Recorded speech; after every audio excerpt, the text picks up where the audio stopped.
Shortly after 10 a.m. on the 20th of July 1944, a 37-year-old colonel in the German army arrived by plane at Hitler's Wolf's Lair headquarters at Rastenburg in East Prussia. A career cavalry officer, he had served with distinction in Poland, France, Russia, and with Rommel in North Africa. 15 months before, he'd been badly wounded in the desert, losing his left eye, his entire right hand, and 2 fingers of his left. As Chief of Staff to the commander of the Home Army, he had access to top-level military briefing sessions. His name was Klaus Schenk von Stauffenberg, and his mission on this hot July morning was to kill Hitler. It was his 3rd attempt in 9 days.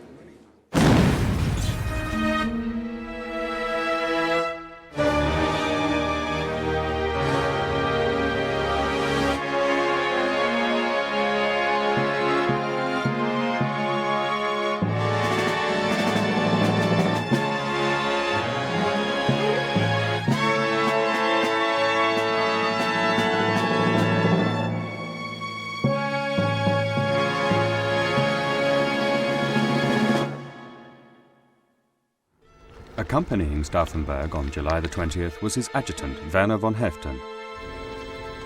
He had with him a briefcase containing 2 bombs. Shortly before the briefing in the Wolf's Lair was due to take place, the conspirators met in a nearby bunker. There they set about installing and arming the fuses before transferring the bombs to Stauffenberg's briefcase. They only had time to arm the first bomb before they were interrupted by a sergeant who'd been sent to fetch Stauffenberg. He left the unarmed charge with von Heften and hurried off to the conference, briefcase in hand.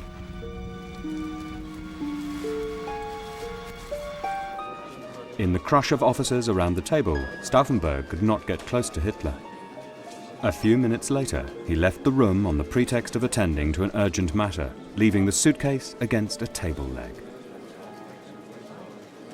Just after 12:40 p.m., the bomb it contained exploded. In the confusion that followed, Stauffenberg and von Heften made their escape and returned to the airfield, tossing the second unused bomb from the open vehicle. Shortly after 1 p.m, they took off for Berlin to meet with other conspirators in army headquarters who were ready to launch Operation Valkyrie, the coup that was scheduled to take place as soon as Hitler had been assassinated. Discover the past with exclusive military history documentaries and ad-free podcasts presented by world-renowned historians, all on History Hit. Watch them on your smart TV or on the go with your mobile device. Download the app now to watch everything, from the gripping story of the Band of Brothers to Operation Barbarossa and D-Day. Immerse yourself in the dramatic stories of this remarkable era by signing up via the link in the description. But Hitler had survived. The coup failed, and by the evening of the same day, Stauffenberg and other members of the conspiracy had been rounded up and shot at army headquarters in Berlin. Further executions followed. The assassination attempt of July the 20th was just one of over a dozen plots to take Hitler's life after he came to power in 1933. As always, his uncanny good fortune had saved him.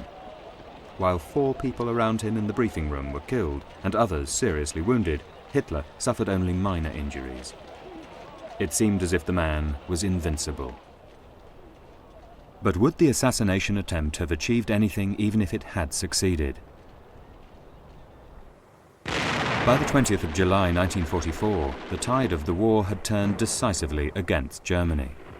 Allied troops were pouring into France from the Normandy beachheads, and their leaders were in no mood to accept anything but Germany's unconditional surrender, with or without Hitler. In a letter he wrote to fellow conspirator Henning von Tresckow, Stauffenberg pondered whether it was already too late. Stauffenberg hat gefragt, nach der Landung der Alliierten, also der USA in der Normandie, ob es dann überhaupt noch einen Sinn haben könnte, jetzt ein Attentat zu machen. Und Tresckow hat geantwortet, ob es noch einen Erfolg haben kann, das steht jetzt nicht mehr zur Debatte. Wichtig ist die Tat als solches. Diesen Attentätern war bewusst, dass ein Aufstand des Gewissens, dass ein Akt des Aufstandes gegen Hitler erforderlich sei, um in Deutschland den Gedanken an Menschenwürde wieder zu errichten. On a broad view, resistance within Germany was the resistance that failed. It failed to remove Hitler or restrain him from embarking on military adventures that would end in ruin. It failed to bring down the Nazi regime or prevent the atrocities committed by the SS and the Gestapo in occupied countries. It failed to prevent the slaughter of Jews and others deemed by the Nazis to be racially or socially degenerate. Divided by class and politics, it failed to unify around concrete aims and settle on a realistic plan of action. Crucially, it failed to establish credibility with the countries ranged against Germany and was never able to call on outside help. Der Widerstand war zweifellos sinnlos, wenn man darunter den Erfolg fassen will.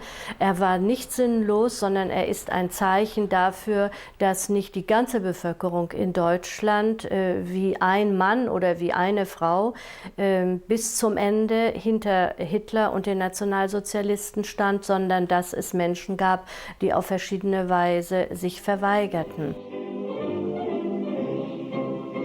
Even those opposed to Hitler had to admit that he was hugely popular.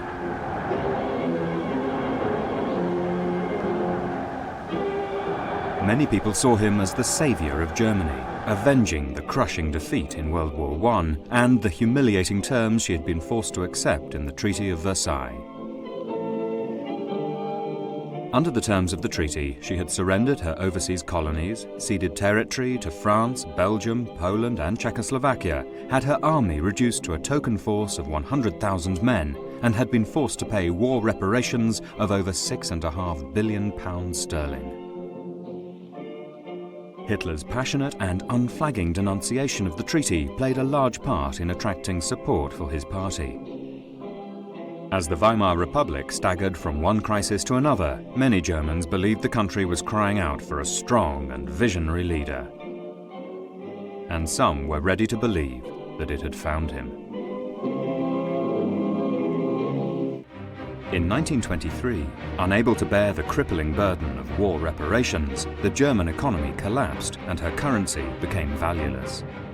America bailed her out, but when Wall Street crashed, the subsequent worldwide depression caused misery and massive unemployment in Germany. By 1932, over 30% of the workforce was out of work. In the election campaign of that year, Hitler promised to abolish unemployment. Hitler's rise to power was not only assisted by these factors, but also, and most strongly, by the non-identification of the people with the Republic. So everything he did was against the Weimar Republic, and that found a wide echo among the people who disliked the Republic for various reasons. So Hitler swam on that crest of the hatred of the Republic. Winning 230 seats in July 1932, the Nazis were now the largest party in the Reichstag, the German parliament. But ordinary people as well as politicians were still deeply suspicious of the Nazis, not least because of the reputation of Hitler's private army, the Sturmabteilung, or SA, identified by their army surplus brown shirts and their swastika armbands.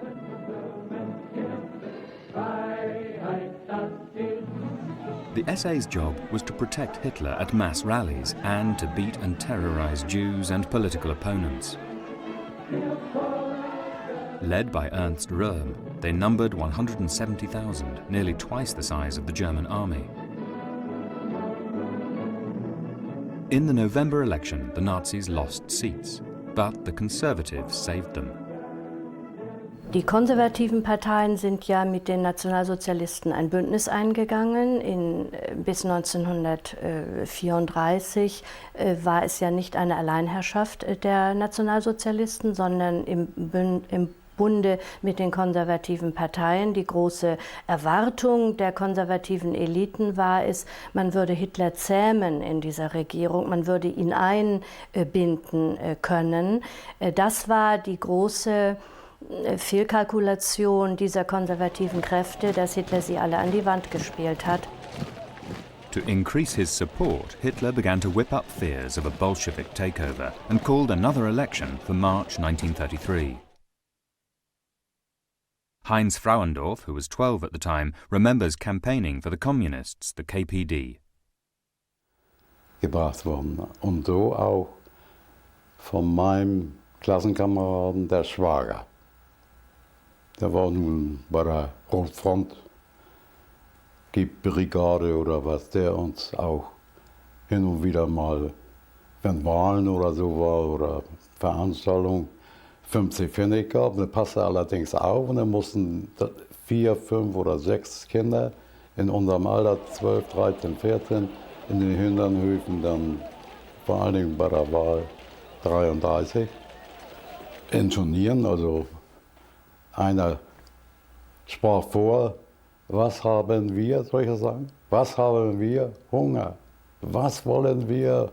Brot, schrien die anderen dann. Und wir lachten uns natürlich kaputt als Kinder. Nicht? Wir wussten ja gar nicht, was das bedeuten sollte. Aber dann wählt KPD. Nicht? Und dann nach 10 Hinterhöfen hatten wir unsere 50 Pfennig verdient. On February the 27th, the Reichstag building went up in flames. Hitler used the incident as a pretext to arrest communist candidates and issue an emergency decree suspending civil liberties.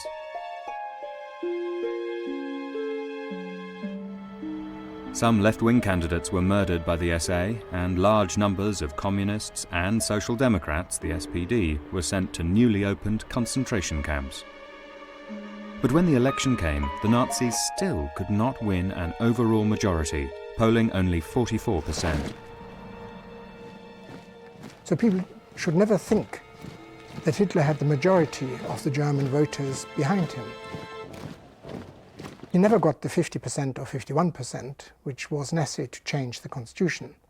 But he then got rid of the constitution very rapidly, with the aid of the Catholic Centre Party, which thought that communism was worse than National Socialism. All the German institutions were got rid of. And Hitler did this without having a majority, but relying on the Enabling Act. And the Enabling Act was only passed with the support of the Catholic Centre Party, but with the opposition of the SPD. The Enabling Act gave Hitler dictatorial powers. He set about using them ruthlessly. At the start of May, trades unions were disbanded to be replaced by the Nazi-controlled German Labour Front. By July, all political parties were dissolved. Political opponents, so-called enemies of the state, were tortured and beaten in Heldenkellen, hero cellars, of which there were 50 in Berlin alone. Countless opponents of the regime simply disappeared during the first weeks and months of Nazi rule. Es hatte sich an sich gleich nach der Wahl nicht viel geändert. Nur eigenartigerweise waren viele junge Männer, die so um die 25, 30, mit einmal verschwunden. Nur keiner kam auf die Idee zu sagen, wo die sind. Several political leaders on the left escaped by fleeing abroad, abandoning to their fate the workers who supported them. One who did not was Julius Leber, leader of the Social Democratic Party in the North German city of Lübeck and a deputy in the Reichstag. He barely escaped being murdered by the Nazis the day after Hitler seized power and spent the next 4 years in Sachsenhausen concentration camp. On his release, he became one of the most committed, clear-sighted and charismatic members of the German resistance. He was later drawn into the July 20th plot by Stauffenberg. The Nazi policy of Gleichschaltung, or conformity to the party line and codes of behaviour, inevitably brought it into conflict with the churches. In 1933, 3,000 of Germany's 17,000 Protestant pastors supported the Nazis through the right-wing and anti-Semitic Christian movement. But inevitably, disputes and schisms arose. A minority continued to protest against the barbarities of the regime. A central figure was Pastor Martin Niemöller, who was arrested in 1937 and sentenced to 7 months' jail after a show trial. On his release, Hitler had him rearrested and thrown into Sachsenhausen concentration camp, where he remained until the end of the war. In the Catholic Church, individual clerics such as Bishop Gaulle of Münster did speak out, but their efforts were undermined by internal disputes.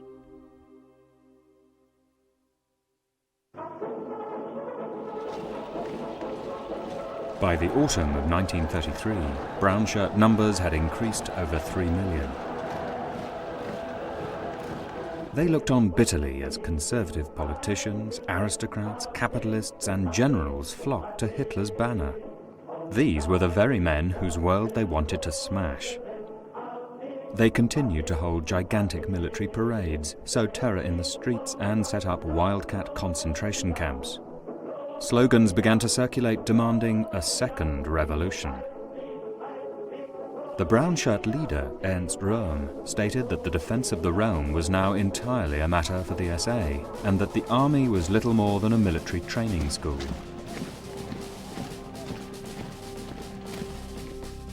Werner von Blomberg, Minister of War, conspired with Göring and Himmler, who also feared Röhm's growing power, to blacken his name and force Hitler to remove him.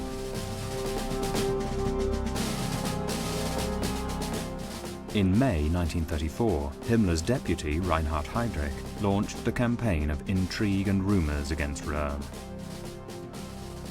Secret reports were leaked advising that the brown shirts were planning a revolt.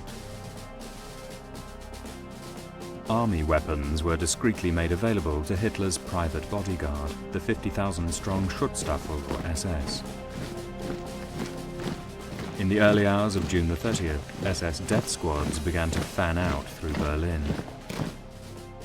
Hitler himself arrested Röhm in his bed. It came to be known as the Night of the Long Knives. Officially, 61 SA traitors were executed, while 13 were shot while resisting arrest. The actual figure was probably between 200 and 400. It was really a decapitating of the SA movement, which took place in the summer of '34 on the Night of the Long Knives. But Hitler got also rid of some other people who had been political opponents or people who had been not that far away from him, like General Schleicher, who had been Chancellor in 1932 for a short while, and could focus or become the focus for an opposition, and therefore he was got rid of and murdered. Schleicher was not the only general killed, but the army, tainted by the part it had played in the massacre, failed to call Hitler to account for their murder. Blomberg even forbade officers to attend Schleicher's funeral, and a month later, when President Hindenburg died and Hitler became head of state, Blomberg ordered all officers and enlisted men to swear a personal oath of allegiance to the Führer Adolf Hitler, offering him unconditional obedience. It was an event that would complicate resistance to Hitler within the army for years to come. Die Konsequenz war, dass sich viele Offiziere sehr zurückhielten mit dem Anschluss an Widerstandsgruppen, sich sehr zurückhielten mit Protesten gegen Maßnahmen der Nationalsozialisten, weil sie ja einen Eid auf den Führer abgelegt hatten. Dennoch muss man sagen, dass dieser Eid, der ja auch in Deutschland eine Tradition hatte, denn im Kaiserreich waren die Offiziere und die Soldaten auf den Kaiser, also auch auf eine Person vereidigt worden, nicht so sehr diejenigen, die erkannt hatten, wie verbrecherisch das Regime war, abschreckte. Es schreckte aber die Menschen ab oder es diente zur Rechtfertigung der Menschen, die sich an Widerstandsaktionen nicht beteiligen wollten. Sie konnten sagen, wir dürfen nicht, wir haben ja einen Eid auf den Führer abgelegt. The relationship between Hitler and the army was always complex. Distrust and animosity were balanced by a common hatred of the political left and a shared desire to avenge the humiliations of the past. Each sought to exploit the other, and, at least initially, they had aims in common. When, in 1936, Hitler gave the order to reoccupy the demilitarized zone in the Rhineland, the army and many ordinary citizens began to feel a swelling sense of self-respect. But when, on November 5, 1937, Hitler announced his intention to take military action against Czechoslovakia and Austria in the near future, Blomberg and the Commander-in-Chief of the army, Werner von Fritsch, argued strongly that such overt aggression would force the Western powers to retaliate, resulting in global conflict.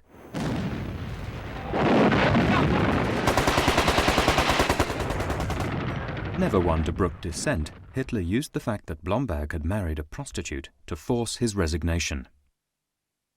Fritsch was also forced to step down on a trumped-up charge of homosexuality. Hitler assumed direct and personal control of the armed forces, and on March 13, 1938, at the invitation of the ruling Austrian Nazi Party, he ordered German troops into Austria, proclaiming Anschluss, or union with Germany. It was a bloodless coup. Hitler's triumphant entry into Vienna was met by jubilation, flowers and the pealing of bells. His approval rating at home soared.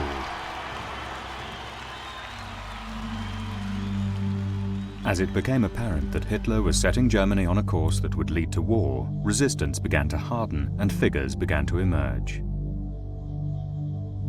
Prominent amongst them was Hans Oster, who was Chief of Military Intelligence of the OKW, the High Command of the Armed Forces.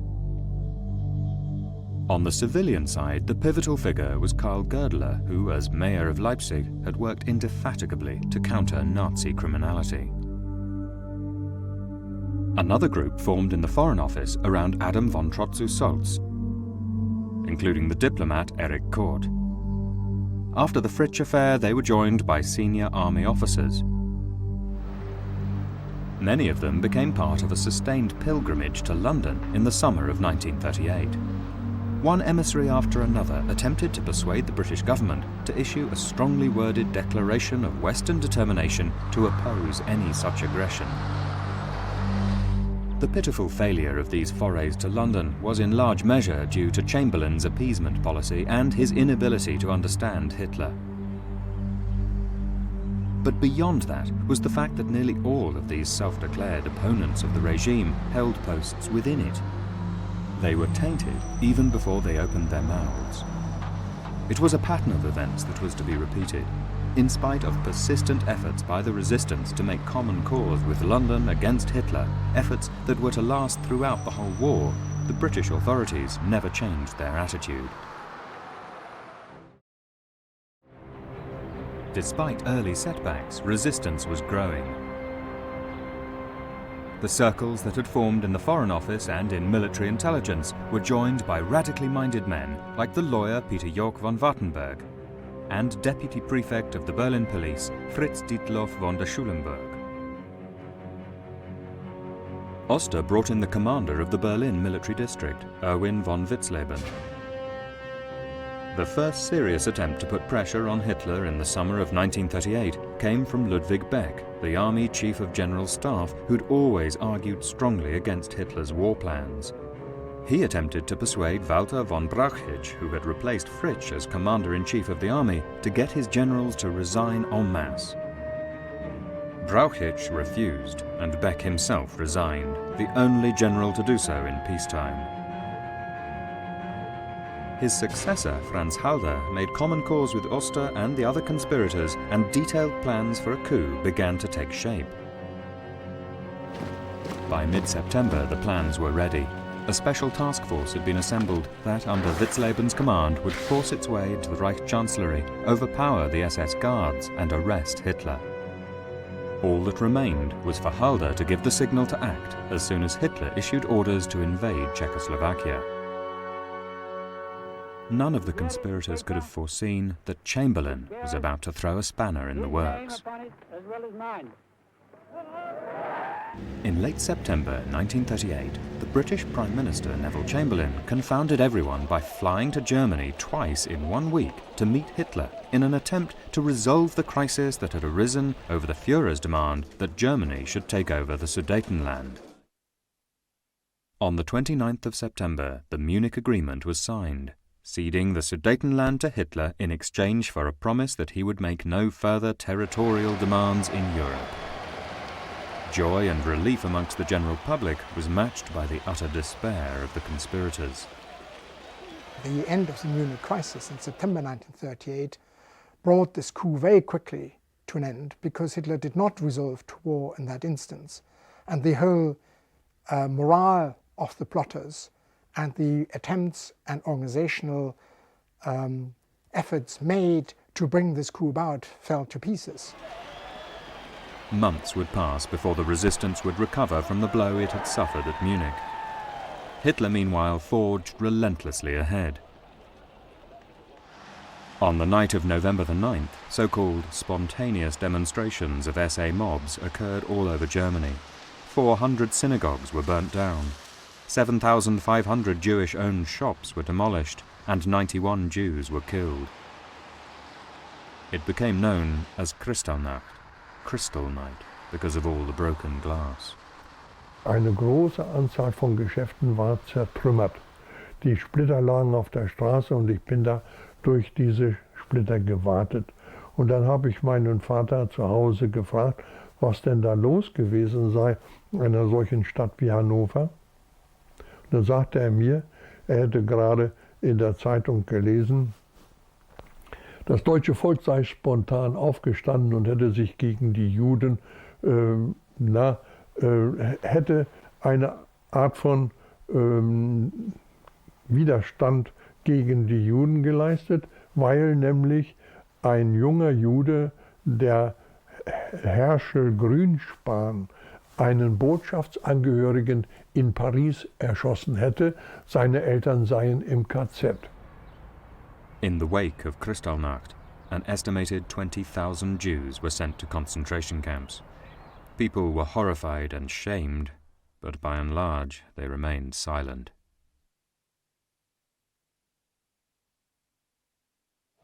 In March 1939, Hitler fulfilled his dreams of taking Prague, sending motorized units into the city and overrunning the western provinces of Czechoslovakia.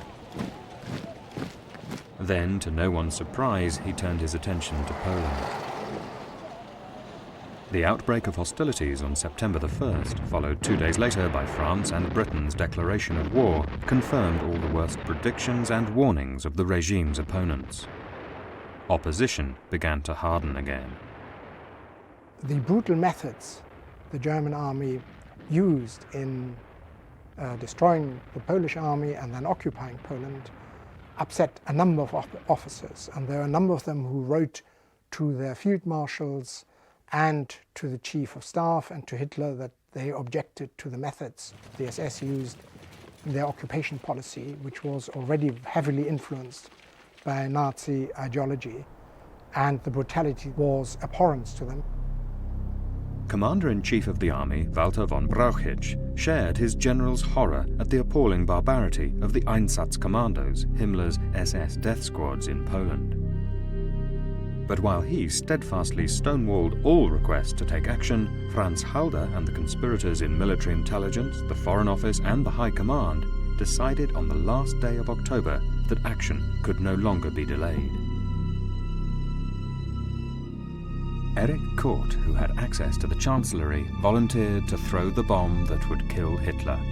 Oster promised to have the materials ready by November the 11th. Intense preparations were made for the coup that would follow the assassination. The date he had set for the offensive was November the 12th. On November the 8th, something completely unexpected happened. Georg Elser, a Swiss clockmaker working in Germany, had come to hate the Nazis for their stranglehold on the unions. Acting alone at the dead of night, he labored for weeks in Munich's Bürgerbraukeller Hall to install a time bomb in a column beside the main podium where Hitler was due to speak. At 6 a.m., on Monday the 6th of November, Elsa set off the timer. The 50-kilogram bomb was timed to explode 2 days later at 9:20 p.m. when Hitler would be in full flow. It worked flawlessly.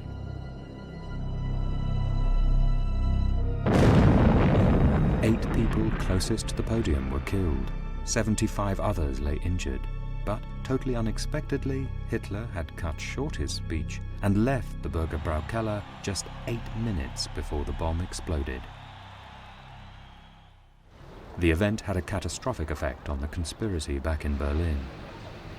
Heightened security measures increased the difficulties that they were having in procuring the material for Kurt's bomb. At the last minute, Oster got cold feet and cancelled the operation. Once again, Hitler's extraordinary good luck had saved him. And his good fortune continued. In June 1940, after the French campaign, a group of officers planned to shoot Hitler during a parade of troops down the Champs-Élysées. But the parade was cancelled for fear of British air attacks. One-time Berlin police chief Franz Dietloff von der Schulenburg attempted to form a commando unit to undertake Hitler's assassination. Once again, Hitler's unpredictable changes of location scotched the plan. Through 1940 and 1941, circles of civilian resistance gathered strength. Conservatives like retired General Ludwig Beck gravitated towards the indefatigable former mayor of Leipzig, Karl Goerdeler. Goerdeler's appeal also allowed him to draw in some socialist and former trade union leaders.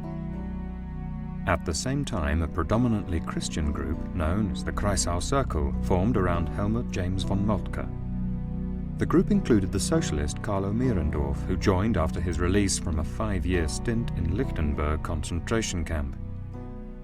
As they had no means of putting their ideas into practice, critics described them as nothing more than a talking shop. Es gab unterschiedliche Konzeptionen, in welcher Form ein autoritäres Regierungssystem errichtet werden sollte, ob womöglich eine Rückkehr, eine Wiedererrichtung der Monarchie in Frage käme. Da gab es besondere Schwierigkeiten im Deutschen Reich, weil in der Hohenzollernmonarchie sich niemand fand, der bereit gewesen wäre, diese Rolle zu übernehmen. Andere wollten ja eine in agrarromantischer Vorstellung eine Auflösung der Massengesellschaft erreichen. While the conservative and Christian groups looked to the army to stage the coup that would allow them to bring their idealistic notions into reality, opponents on the left could only hold fast to their beliefs and try to survive unnoticed by the Gestapo. We must always not forget that there are the communists and the Social Democrats who work in the underground all the way through till spring 1944, when a major communist underground group is lifted by the Gestapo and destroyed. They have been working for a change all the way, and it would be wrong to concentrate on the National Conservatives only. Arvid Harnack and his wife were among the many communists arrested and executed by the regime. Communist groups were always heavily targeted by the Gestapo, but they were not alone. Es gab das ausgebildete Spitzelwesen der Gestapo, aber einen noch viel größeren Einfluss hatte das Denunziantenwesen. Und für mich ist es eines der ganz traurigen Kapitel in der Geschichte des Dritten Reiches, wie verbreitet das Denunziantenwesen gewesen ist. Die Motive für Denunziation lagen dabei in den selteneren Fällen auf dem politischen Gebiet, sondern es waren Rachegefühle gegen Nachbarn, es waren Eifersuchtsdramen zwischen Eheleuten, es war Karrierestreben, um sich auszuzeichnen für eine bestimmte Position, die dazu führten, dass Menschen ihre Nachbarn, ihre Freunde oder ihre früheren Freunde, ihre Ehepartner denunzierten. Mit dem unklaren Wissen, oder auch dem klaren Wissen, was für Gefahren diesen Denunzierten drohte. A small group of Munich students who went under the name White Rose were horrified by the brutality of the regime, particularly against Jews. They issued appeals and painted slogans on walls calling for an uprising against Hitler. On February the 18th, Hans and Sophie Scholl were arrested for distributing leaflets. The Nazis were stunned by their effrontery. In a trial lasting less than 3.5 hours, they were sentenced to death and executed on the same day. They were not very effective, obviously, but they were very important because the news spread through Germany at the time among students that there was a movement in Munich which had objected to the Hitler regime. And I think, though perhaps it's difficult to know whether the majority of students were still on Hitler's side or not, but at least it made them begin to think that not everything was right just to follow Hitler, so their sacrifice might not have been in vain. Hitler's Russian campaign hardened resistance within the army in the field. It was not just the series of military defeats, culminating in the capitulation of the 6th Army at Stalingrad in February 1943, that motivated their hatred of Hitler. What disgusted them were the brutal atrocities committed by the Einsatzgruppen against the Russians, and the infamous Commissar Order, requiring that any Red Army political commissars captured should be immediately shot. For officers like Henning von Tresckow, Helmut Stief, and Fabian von Schlabrendorf, the orgy of executions were an indelible stain on the army's honour. I think with Tresckow is one of the most interesting characters. He belongs to the new generation of the resistors, not the old generals or field marshals or former politically established figures, but the new lot who were much more active.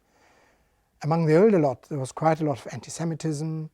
They didn't object to every policy with the final solution, etc. They thought of resettlement and all sorts of things, whereas Tresckow objected with Stauffenberg to the final solution, to the murder of the Jews. He represented this new element and wanted radical actions.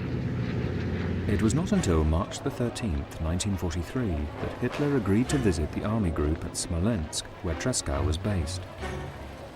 At least 3 different assassination attempts were planned for that day. One of them called for a bomb to be placed in Hitler's vehicle. A second involved an ambush, but the presence of Hitler's SS guards prevented both. In the end, Tresckow opted to ask one of Hitler's party to carry a package containing a couple of bottles of Cointreau back to Rastenburg with him on Hitler's plane. As he explained it, it was a debt he owed to Colonel Stief. The package was, of course, a bomb. At the airfield, Schlabrendorf discreetly squeezed the package to break the acid detonator and handed it over. Hitler and his party boarded the Focke-Wulf 200 Condor and took off. 30 minutes later, they should have been blown out of the sky. Once again, Hitler's luck held. The bomb failed to detonate. Later, the conspirators managed to retrieve it. Schlabrendorf opened the package with a razor blade and removed the detonator. The acid had done its work. The firing pin had struck the percussion cap and ignited it, but the explosive had not gone off. It remains a mystery to this day, but possibly the plastic explosive had become too cold in the plane's cargo hold. Shattered by his failure, Tresckow nevertheless refused to become despondent, and only a week later another assassination attempt was made by an officer who had agreed to act as a suicide bomber. The occasion was a visit by Hitler to the Berlin Zughaus to view an exhibition of captured enemy weaponry that Tresckow's army group had put together. The shortest fuse available was a 10-minute one, and once he had ignited it, the suicide bomber stuck closely to Hitler, attempting to interest him in the objects on display. But Hitler paid no attention. Nervously, as if scenting danger, he scurried through the exhibition and abruptly left by a side door into the chestnut grove on Unter den Linden. His would-be assassin rushed for the nearest toilet and ripped the fuse out of the bomb. It was just a combination of ill luck, Hitler's knack, as if he anticipated that people would carry out an attempt on his life against him, and just fortune or misfortune, as you might say. From here on, the task of assassinating Hitler would pass to Klaus Schenk von Stauffenberg. But time was running out. At the Casablanca conference, Churchill and Roosevelt had made it clear that nothing short of Germany's unconditional surrender would satisfy the Allies. So an assassination, even if successful, held out no hope of shortening the war. Meanwhile, the Nazi intelligence operation was closing in on the conspirators. Together with Tresckow, General Friedrich Olbricht, and Merz von Quernheim, Olbricht's new chief of staff, Stauffenberg set about revising plans for a coup. They hit upon the notion of tailoring an official strategy approved by Hitler for their own ends. The official plan, which was called Operation Valkyrie, was to use the reserve army to put down an uprising by foreign workers if it ever occurred. The crucial difference was that the conspirators planned to add an announcement that Hitler had been assassinated by rogue Nazis. Martial law would be declared. Nazi leaders like Himmler, Göring and Goebbels would be arrested, the SS would be disarmed, and key installations would be occupied. It was a gigantic hoax.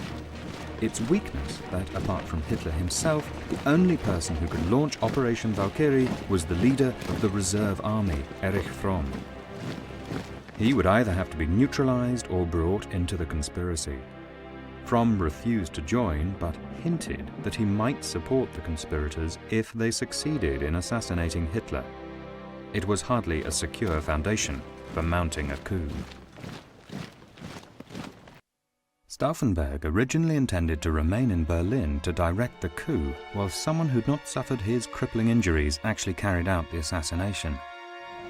But none of the attempts planned for the latter half of 1943 and the start of 1944 came to anything. Soon after the Normandy landings, Stauffenberg decided that, as he had access to Hitler's military briefings, he would have to carry the bomb himself. It was a fatal error. In the course of 9 days, he had 3 opportunities to assassinate Hitler. On July the 11th, he flew to Berchtesgaden with a bomb, but on discovering that Göring and Himmler would not be present at the meeting, he aborted the plan.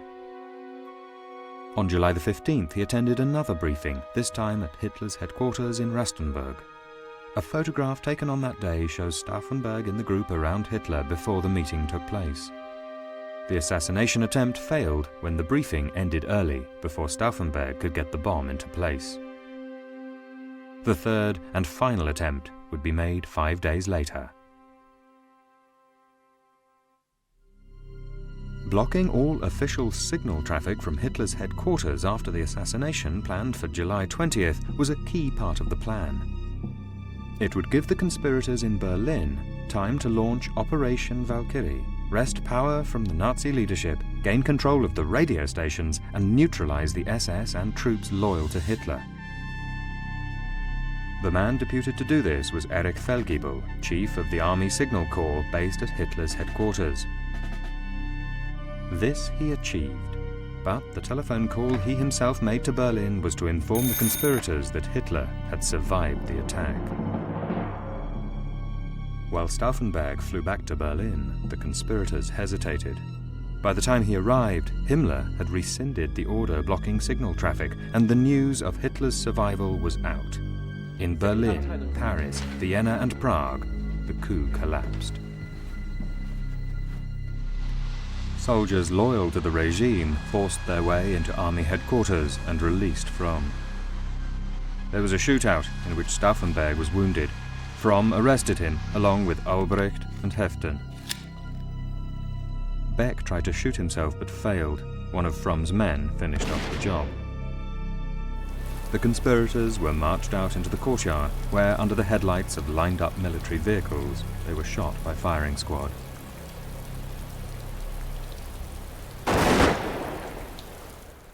That night, Hitler addressed the German people on radio, attributing his survival to the work of Providence and promising to settle accounts with the conspirators the way we National Socialists are accustomed to settling them. Soldiers as far away as Russia heard the news. Wir hatten ja ein Funkgerät, also ein Gustav-Gerät nannte sich das, trägt der Funk auf dem Rücken. Und da konnte er das so laut drehen, dass sie das bis Moskau hören konnten. Und da aufgedreht, Adolf spricht. Ja, ein gemeines und feiges Offiziersklicke hat versucht, mich zu ermorden oder so ähnlich. Na, das war's dann, ne? Fast alle haben sich die Hände gerieben, ne? Aber war nichts. Ne? Dazu waren sie zu feige, sich selber mit in die Luft zu sprengen. Ne? Die haben das schon ein paar Mal versucht. Und als Offiziere, als aktive Profis, kriegen sie nicht mal fertig, so einen umzubringen. In retrospect, that judgment is harsh. The conspirators paid a terrible price for their failure. In the days and weeks that followed, Gestapo torturers dragged out of their prisoners the names of others who had been involved. Some, like Tresckow, committed suicide. Others, including Lieber, Witzleben, Oster, Stief, Fellgiebel, Schulenburg, Gödler and Trotzu-Solz, were tried in the People's Court and executed.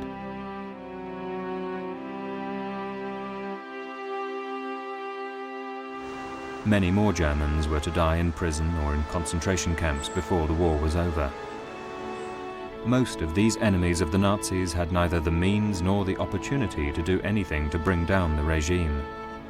In the end, the very hopelessness of their position is what actually gave the German resistance its dignity and heroism.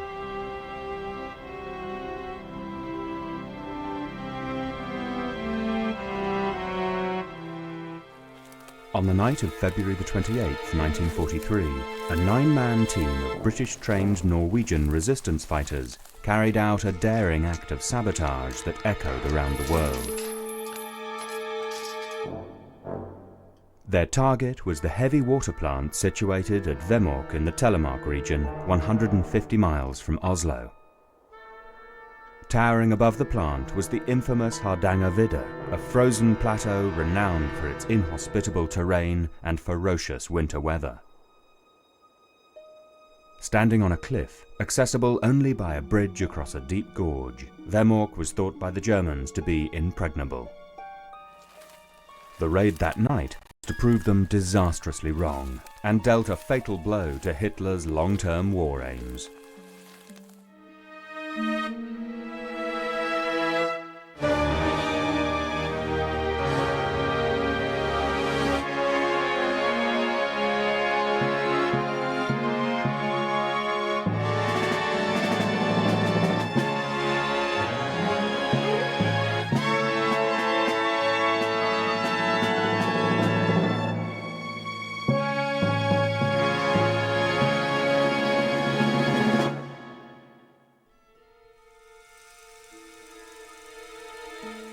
In 1943, Germany and America were locked in a deadly race to be the first to create the atomic bomb. Whoever won the race would possess a weapon that could end the war at a stroke.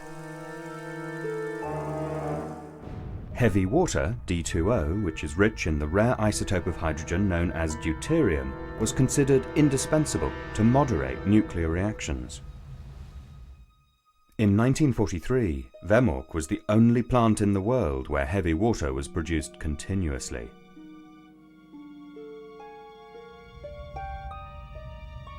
Ironically, when they set out from their SOE base in Britain, none of the 9 men involved in the raid had any notion of its vital significance. None of us had ever heard about the atomic bomb. But when my group left, Colonel Wilson said to me that this job is very, very important. If the Germans get hold of heavy water, they will be able to blow up some part of London or world like that. Well, I didn't believe him. He's telling me this because he wants us to do a good job. But the first I knew about the atomic bomb was when the bomb fell on Hiroshima. The Wehrmacht sabotage operation was a complete success. Surveying the damage, Generaloberst Nikolaus von Falkenhorst, head of the Wehrmacht forces in Norway, described the raid as the most splendid coup I have seen in this war. It was a coup that could only have been carried out by men with intimate local knowledge, an inbred capacity to cope with the harsh terrain, and sharply honed survival skills. In other words, by native Norwegians.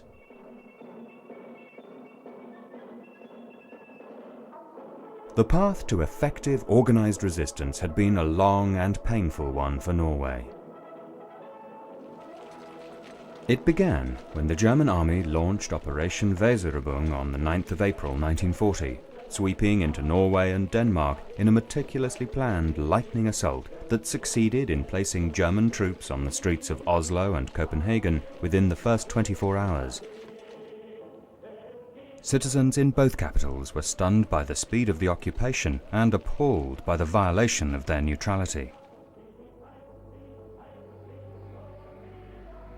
The swastika was run up the flagpole of the Akershus fort, the headquarters of the Norwegian military, even as German troops were seizing control of airfields and the country's main coastal towns: Stavanger, Bergen, Trondheim, Kristiansand and Narvik.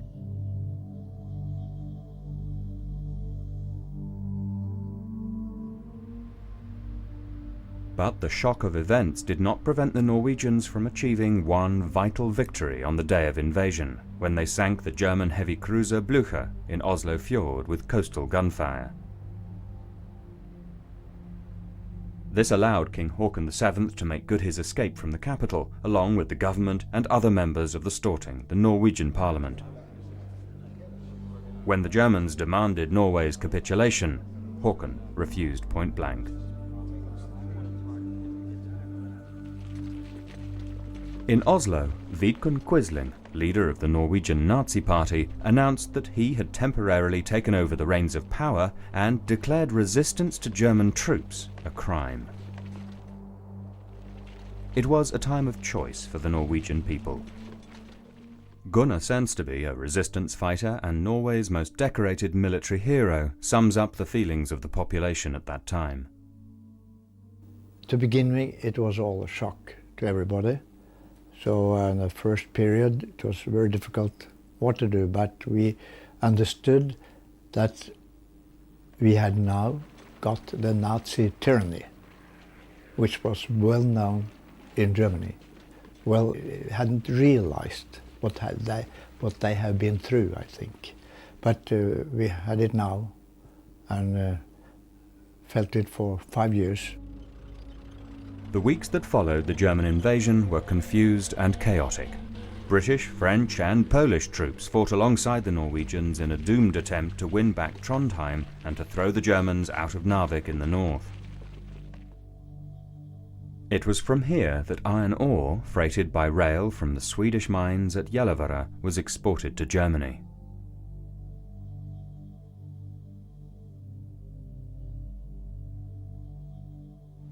In the final week of May, Allied forces succeeded in recapturing the port. But with France crumbling under the onslaught of von Rundstedt's panzers, the British troops in Norway could no longer be supported. They were desperately needed elsewhere. On the 31st of May, the order was given to evacuate Narvik. By June the 7th, most of the Allied troops had embarked, leaving Norway to its fate at the hands of the Germans. On the same day, King Haakon and his cabinet boarded HMS Devonshire at Tromsø and sailed for England. It would be 5 years before he returned to Norwegian soil. 3 days later, Norway capitulated. The doomed Allied campaign in Norway during the early summer of 1940 had an important political effect in Britain. It was the final nail in the coffin of Neville Chamberlain's government. On the 10th of May, he resigned and was replaced by Winston Churchill. As acting First Lord of the Admiralty, Churchill's own part in the abortive Norwegian campaign had not been blameless.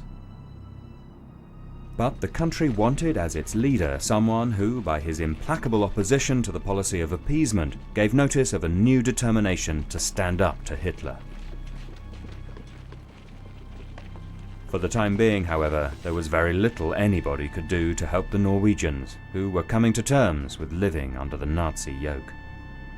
It was a general feeling that maybe the war was lost, and remaining politicians in Norway, they got into some sort of negotiations with the Germans. What the Germans wanted was to create a new regime, and they persuaded in various ways Norwegian politicians to let go of the government, renouncing the government, and even urging the king to abdicate. His answer, which was in fact written by the foreign minister, was given in a speech from London, which cleared everything.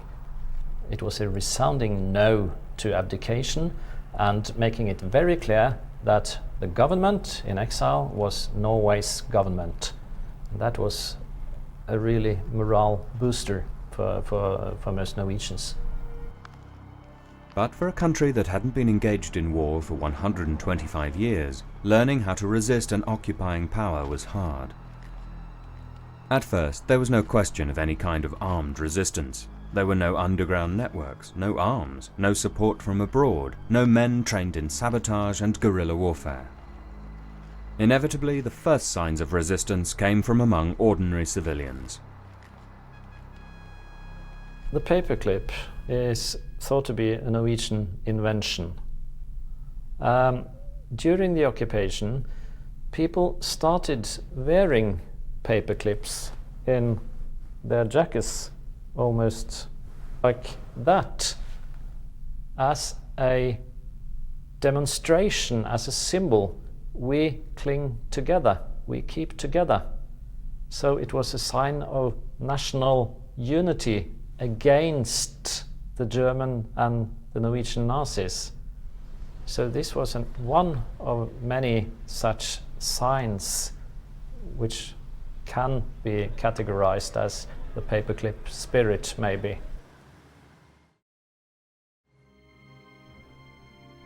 This found expression in an almost universal hatred of Quisling and the Norwegian Nazi party, the National Samling. In the autumn of 1940, Reichskommissar Josef Terborfen abolished all other political parties and formally installed Quisling as Prime Minister. Quisling does struggle to gain popular support. He was the head of a minority party, probably didn't get more than 2 or 3% of the vote prior to the war, and although he hoped to get a membership of about 100,000 during the war, he only gets a membership of 35,000. Whereas the king remains, how shall we say, the heart of Norwegian society, providing a focus, a centre of unity, I think, for the Norwegian population. He's broadcasting, of course, from Britain. And you have a fairly homogenous society actively opposed, at least mentally, to the German occupation. For most civilians, resistance was passive. It took the form of a dogged refusal to cooperate. One of the first groups to make their feelings known were the country's sportsmen, who went on strike, refusing to take any part in Nazi-run competitions. In December 1940, the Supreme Court protested against Nazi encroachments on the rule of law, and leading judges resigned en masse. In 1941, 22 civil service organizations issued a letter of protest to Terborfen. Many professionals from all walks of life, including engineers, lawyers, accountants and dentists, joined what they saw as an ideological struggle for the soul of their country by utterly refusing to cooperate. The Nazi party tried to get hold of the organizations, so it was really, to a large extent, a battle for organizational Norway. And so lots of these organizations were voluntarily disbanding themselves and went underground. So you had networks of doctors and lawyers and such kinds of, and even teachers and even officers. So that was the first thing I think. Organizational networks. Early in 1941, the country's Lutheran Church issued a powerful statement condemning the new administration and rallying the populace. Eventually, the struggle came to a head over the issue of a new catechism demanding obedience to the party. The bishops resigned en masse, followed by 797 of the country's 858 incumbent clergy. Many leading churchmen of various denominations were arrested and interned or banished from their parishes. The Norwegian church is empty, and they protest, believe it or not, to the Reichskommissar, Joseph Terboven, essentially the German ruler of Norway, above Quisling's head. And Terboven, always keen to embarrass Quisling, didn't like him very much, I didn't really rate him or his party, actually tells Quisling to drop this. Essentially, when it came down to it, the Norwegians could get away with civil resistance on issues like this, so long as it didn't undermine overall German control or undermine production for the German economy. In accordance with that policy, when a wave of unofficial strikes occurred in 1941, the ringleaders were arrested and shot. The Nazis also made persistent efforts to introduce their ideology through school textbooks and directives. In February 1942, they attempted to organize all teachers and enforce national service for all young people along the lines of the Hitler Youth. The teachers refused to pledge loyalty to the regime, and 12,000 of the 14,000-strong profession openly protested at the youth program. 1,300 of them were arrested at random, and many were sent to concentration camps to suffer hard labor. After 1 year, many had died, but they didn't give in. So the Germans and the Norwegian Nazis, was a few of them, they gave up to Nazified schools. They wanted the young schoolchildren to put in uniform, Nazi uniform, but they highly refused. They did never force it on the Norwegian population. And one thing was very strange. It was about more than 300,000 housewives. They wrote the letter and they said, "We refuse that you take our children into Nazi uniform." So it was a fine job from a very important part of the population. Amongst those most in danger from the Gestapo were the true Norwegians, who almost from the very start of the occupation were determined to preserve free speech and counter Nazi propaganda. Many of them contained news derived from broadcasts by the BBC, heard throughout Norway on illegal radios. The people had been brave enough to keep their radios that took down the news.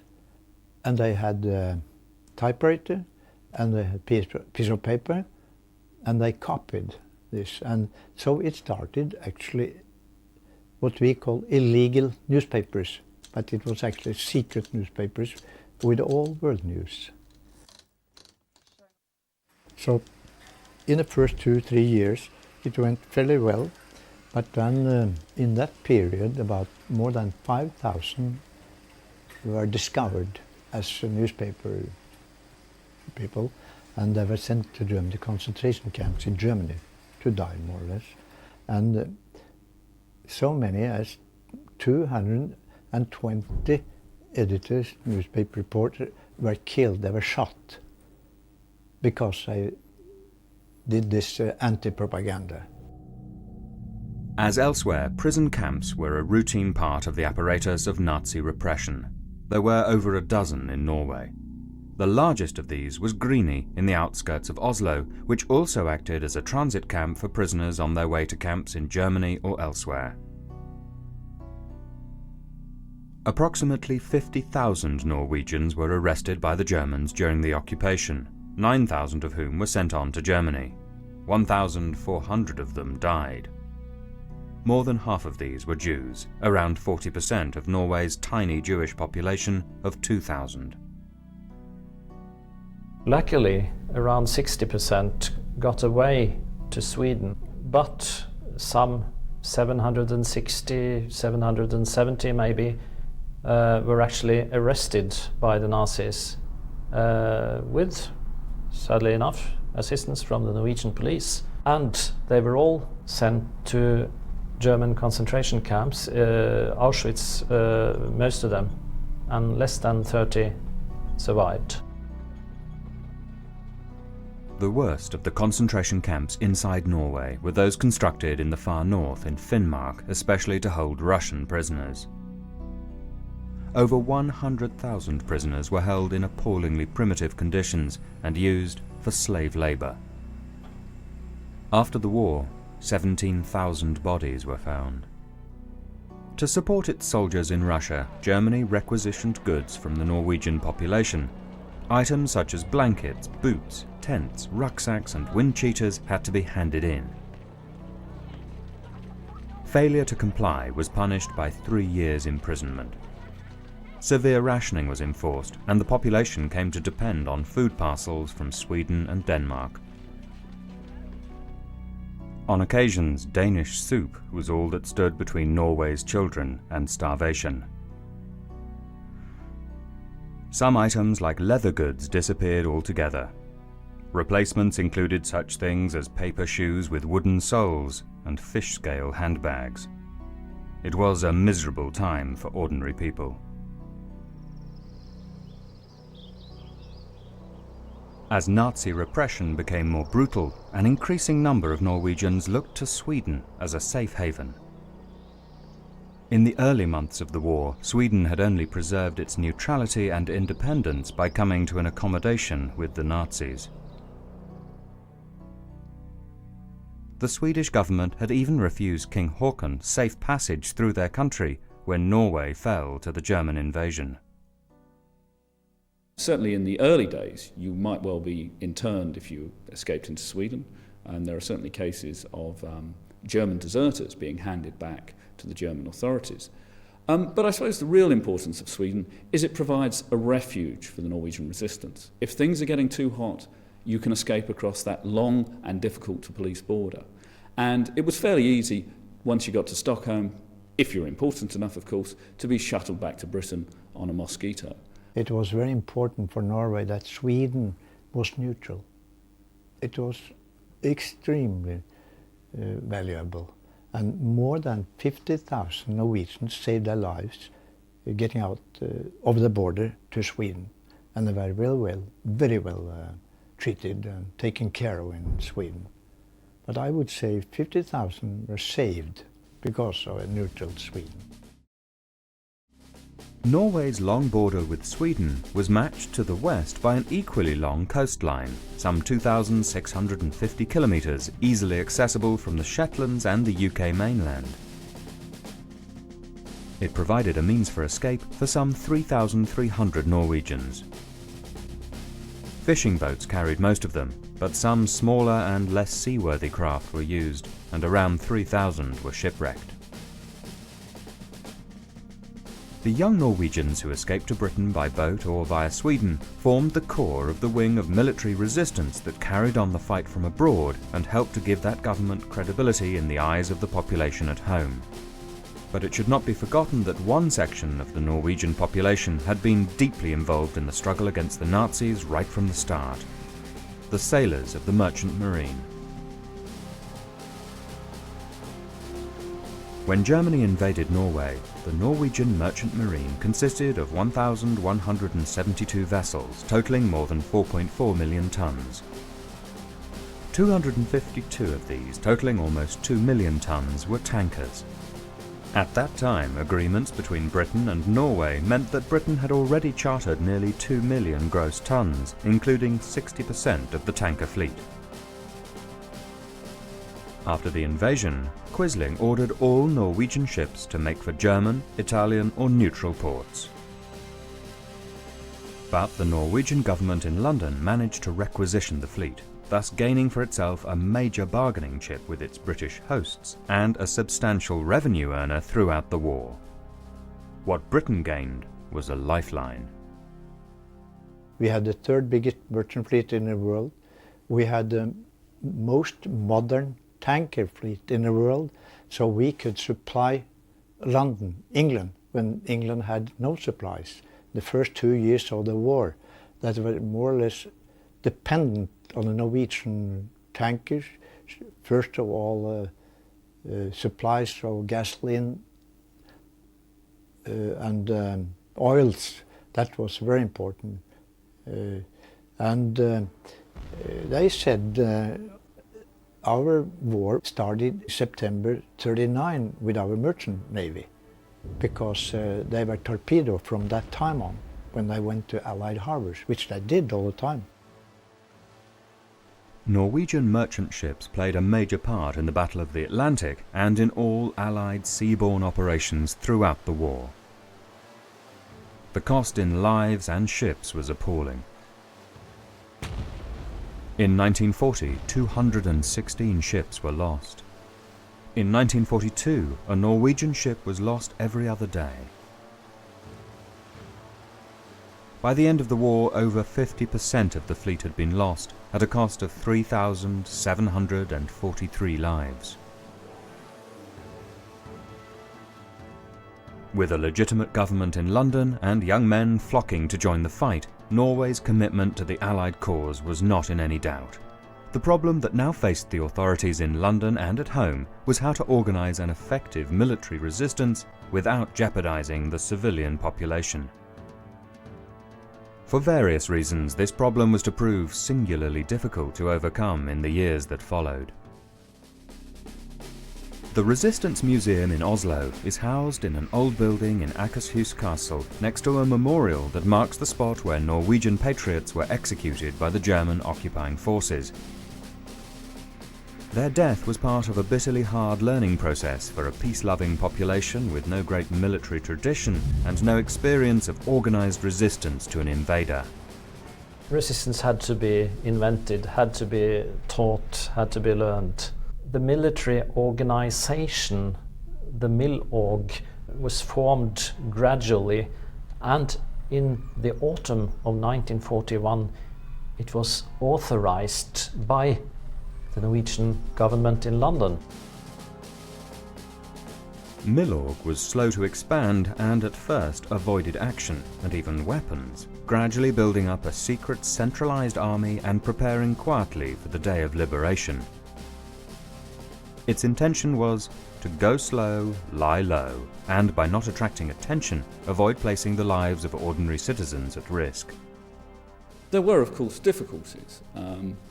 Norway was quite an open society. People weren't great at keeping secrets. This is certainly a theme that seems to run through British cooperation with the Norwegians. And the Gestapo did manage to penetrate certain groups on the west coast in 1941 with, roundups and arrests that follow. But I think by late 1941, this has been got over, and we see them moving towards something of a more effective, more homogeneous resistance movement. Coordinating resistance under the harshly repressive Nazi regime was a severe challenge because Norway suffered the highest level of occupation of any country in Europe. 250,000 troops by 1942, rising to over 400,000 by the end of the war, 1 German for every 8 Norwegians. And in a country where bridges and ferry crossings create natural bottlenecks, policing the population through identity cards was comparatively easy. I had to leave my home in Oslo, of course. I had a room rented there, and I had now different passports. I had to make a new passport in the name of Andersen instead of Sønsteby, and later on it was discovered by the secret police, and then I had to shift. So, and I stayed now from 42. I had almost 10 hideouts. So I had no difficulties to keep away from the Gestapo. One way that Norwegians could make a serious contribution to the war was to supply intelligence to the Allies. For more urgent intelligence, there was a network of wireless operators, particularly along the coast. Their task was to watch the movements of the German fleet along Norway's jagged coastline. Norway is only really important in British strategy when it comes to the German Navy, which virtually the entire surface fleet is based there. And for the British, the threat that this might initially break out into the Atlantic, later on attack the Arctic convoys, is of major significance. This network, operated jointly by SIS and the Norwegian Intelligence Office in London, grew rapidly. Their most celebrated success was the sustained 2-year observation of the battleship Tirpitz as it moved from one hiding place to another. She was finally destroyed by bombing near Tromsø in 1944. Inland, Milorg set up a further 70 stations of its own, using secretly built equipment. And SOE had its own networks. All of them were highly vulnerable to sophisticated German direction-finding techniques. Records show that the Norwegian Intelligence Office in London handled nearly 6,000 radio reports and 20,000 reports by courier in the course of the war. The contribution these agents made to the eventual Allied victory is incalculable. Jens Anton Paulsen was among the thousands of young men who escaped from Norway and ended up in England looking for a chance to take the fight back to the enemy. He joined Norwegian Independent Company No. 1, known as the Martin Linge Company after its founder. Members of the company underwent rigorous fitness training and learnt sabotage techniques under the overall control of the Special Operations Executive, SOE. I went through all the SOE courses, well, 2 or 3 at that time I think, and later on I believe I have been through most of the courses the SOE was running. Norwegian Independent Company No. 1. We got a very nice place in Scotland, in the Avonmore area, with the Cairngorm Mountains and country. It was very similar to Norway, very good place to stay and train for Norwegian.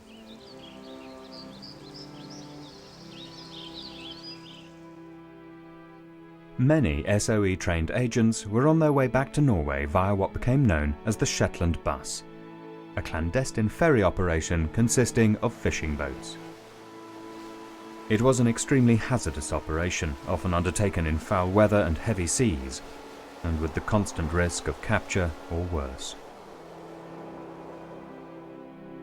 SOE's Shetland base was also used to launch commando raids against German forces and installations in Norway. One such raid was the Claymore operation against the Lofoten Islands on the 4th of March 1941.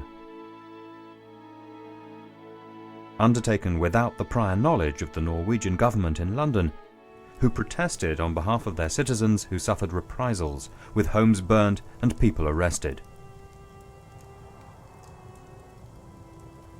Norwegian commandos who had taken part in the raid felt disillusioned and began to doubt whether it was right to operate under British orders to achieve British military objectives. This view was compounded by the death of Martin Linge in the Anklet raid against Moulin in December 1941. Milorg, of course, is operating under a philosophy that they are saving their strength for the day that the liberation comes, and thus can be an effective sort of secret army in support of any Allied landings in Norway.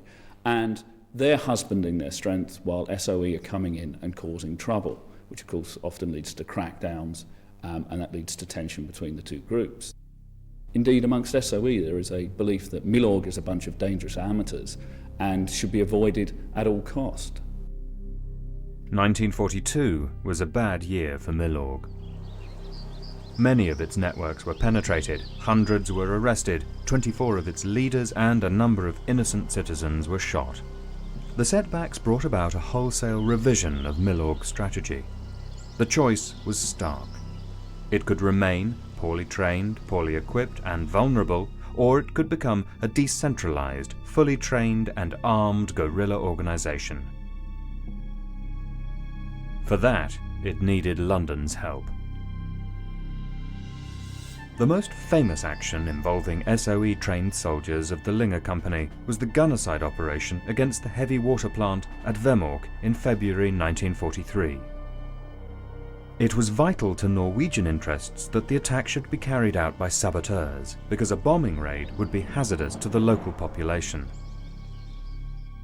A four-man team, codenamed Grouse, was dropped onto the nearby Hardened plateau by parachute on the 18th of October 1942 to make contact with SOE's undercover agent working at the plant, Einar Skinnaland, codenamed Swallow.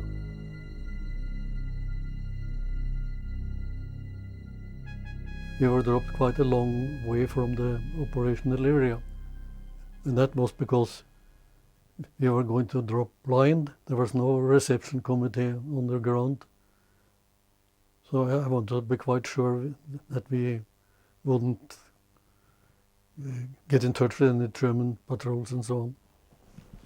It took us 14 days to move that short distance because of all the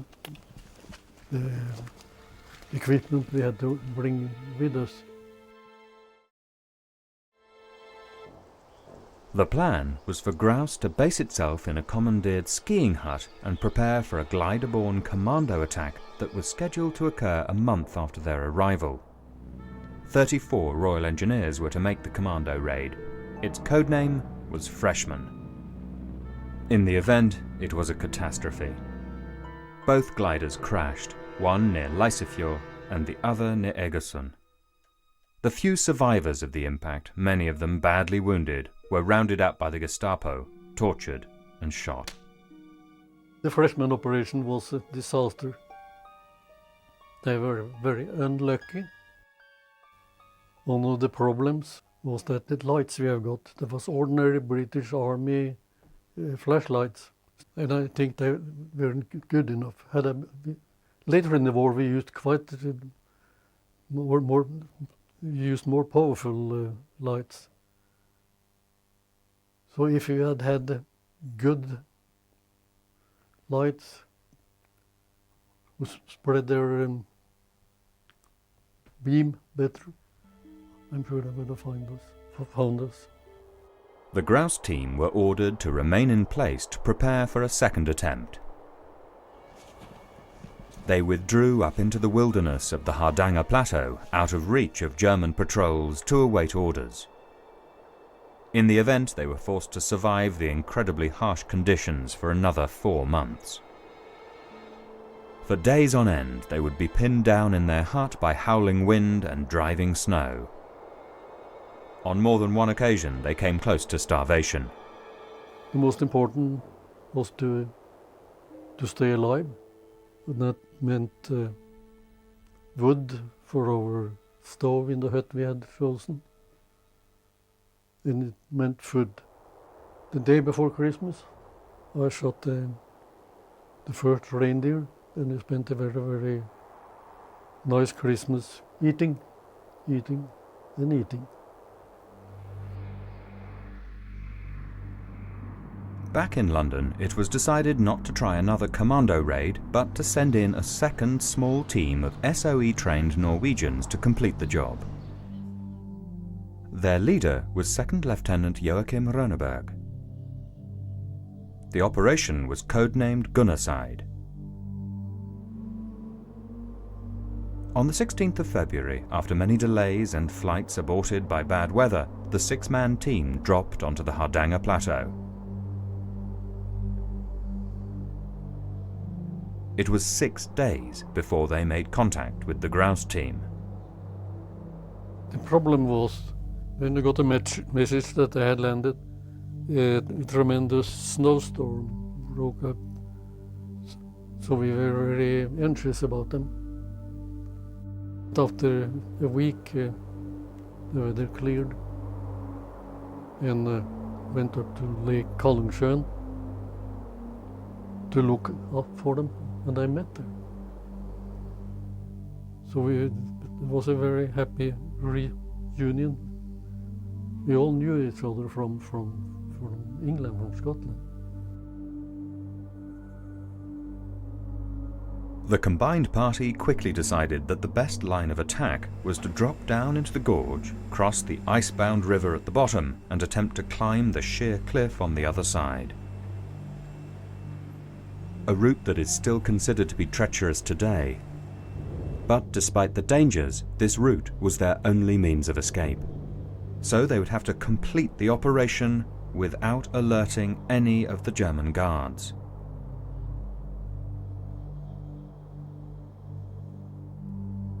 On the day of the attack, Hellberg, one of the Gunnerside team, recce'd the route and declared it possible. The only problem was that a thaw had set in. Because of the mild weather, there was quite a lot of water in the river, and there was only one ice bridge to cross at that place. If that had gone, we must have looked for another place, and that would have been very difficult. The wet snow made the going hard, and in the bottom of the gorge the rapidly thawing ice cracked and groaned as they made their way across the river.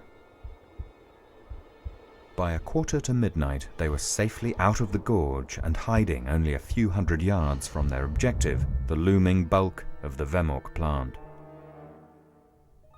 At 3 a.m. they made their silent assault, cutting through the thick chain lock on the giant wire mesh gates and taking up their positions in the compound.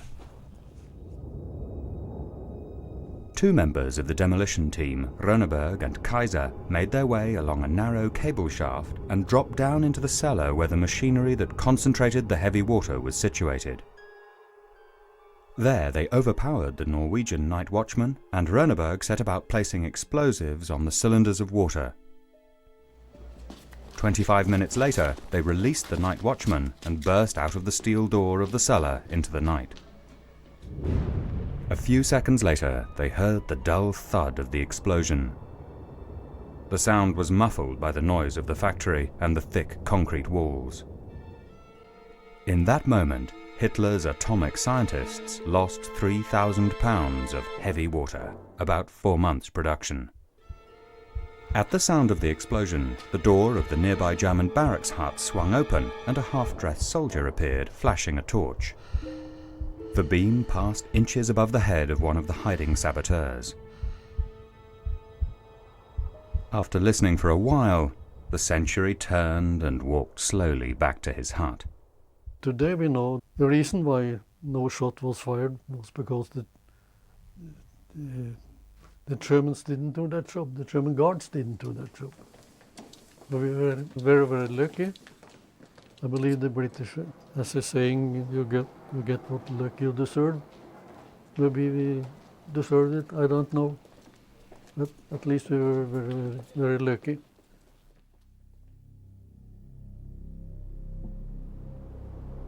Once safe in the mountains, the party split up. Some of them were to stay in Norway, while 5 were to make an epic 400-kilometer journey across the Hardangervidda to the Swedish border. It was several days before London learnt that the raid had been a complete success. SOE was jubilant, as was Downing Street.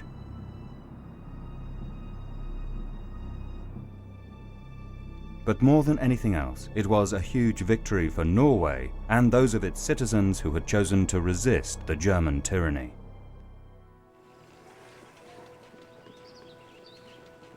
The Germans worked frantically to repair the damaged machinery at Vemork. The SOE undercover agent Schinneland told London that the plant would be back in full production by August. Once again, the Americans raised the possibility of bombing the plant, and this time the plan was accepted, but only because the Norwegian government and High Command were not told about it. On the 16th of November, a fleet of 300 flying fortresses and liberators took off from East Anglia and headed for Vemork. Only 18 of them hit the plant. The heavy water high concentration cells escaped almost intact. 22 local citizens were killed.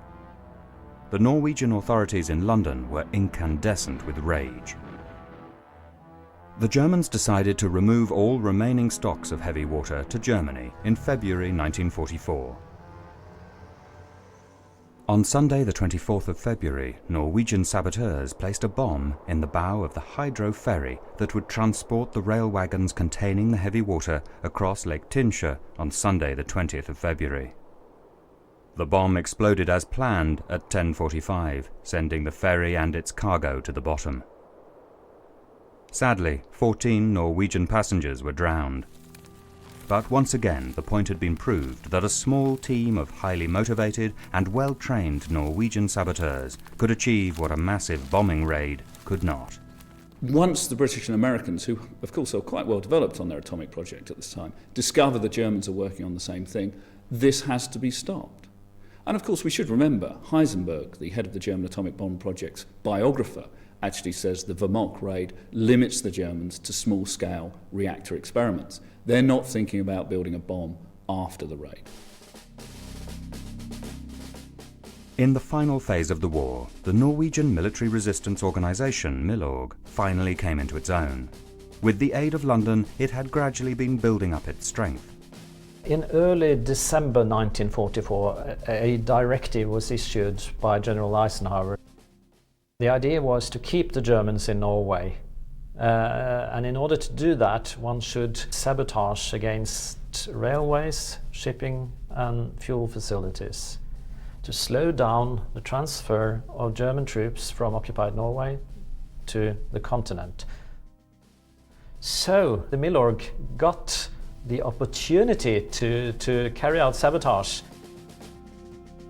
This actually happened after the German surrender in Finland in the autumn of 1944, when large numbers of troops were withdrawn into Finnmark and thence southwards. The Allies didn't have any forces to use in Norway at that time. So if he had wanted to fight on it, would have taken a hell of a long time to eliminate him. In the event, General Burma signed the German surrender in Norway on the 8th of May 1945, and Milorg did not have to fight. Their role in the risky transition period was to stand guard, protect buildings and maintain order. And there was also the matter of rounding up the traitors and collaborationists. Unlike France, which saw a massive bloodletting after the liberation, Norway handled the matter with dignity and due process. Some 25 traitors, including Quisling, were executed. On June the 7th, 1945, 5 years to the day after he had been forced into exile, King Haakon VII set foot on Norwegian soil again. Norway's long nightmare was over.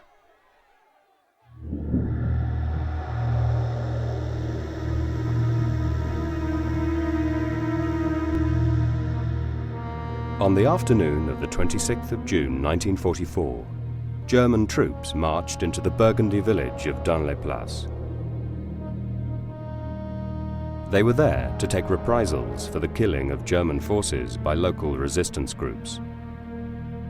They arrested a number of male villagers, interrogated them in the local cafe, lined them up in front of the church, and shot them. 21 hostages died. A further 6 were shot in the nearby hamlet of Vermont. Claude Pichot and Simone Balou both lost their fathers on that day. On était enfants, on était jeunes. Moi j'avais 16 ans. Claude avait 9 ans, 8 ans, 9 ans. Et on garde un souvenir terrible. On peut pas s'enlever ça de la tête, c'est trop pénible, hein. C'est trop pénible.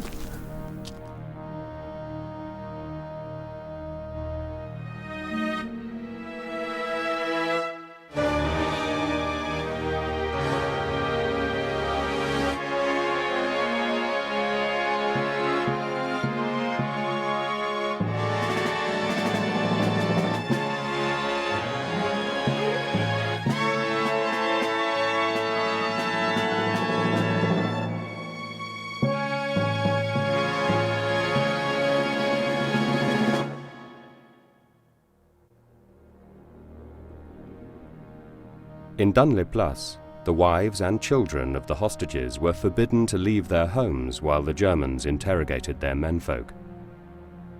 Around 10 o'clock in the evening, they heard the first shots. Oui, 10 heures à peu près. Il faisait grande nuit et puis il y avait un orage en même temps, alors c'était effrayant. C'était effrayant. Je me souviens que ma mère m'a dit ils sont en train de tuer ton père. Mais je dis non, mais c'est pas vrai, c'est pas possible. Je me rendais pas compte, je sais pas, j'avais que 16 ans. À ce moment-là, surtout, à 16 ans, on était une petite fille. Hein. Et on est resté comme ça dans la maison jusqu'au mercredi, sans avoir le droit de sortir, à attendre. The paving slabs in the porch entrance still bear signs of damage caused during the massacre.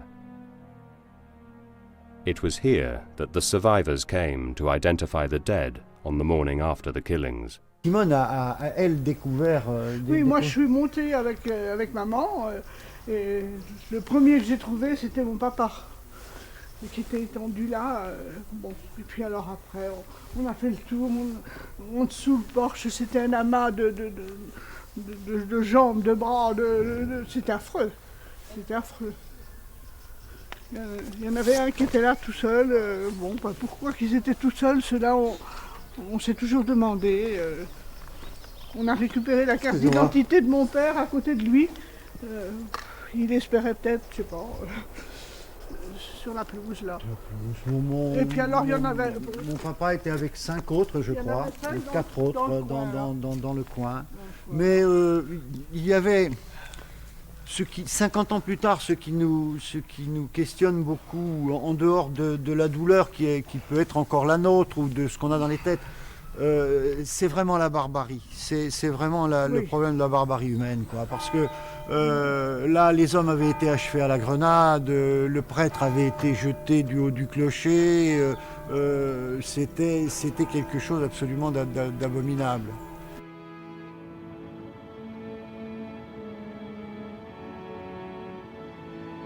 After the massacre, the Germans burnt the village. Every family was affected. The names of the dead are memorialized and honored every year on the anniversary of the massacre. Dunley-Place was not the first nor the worst incidence of barbaric German reprisals in World War II. But it was part of a savage cycle of resistance and reprisal that infected the bitter struggle between the French resistance and the occupying Nazi forces.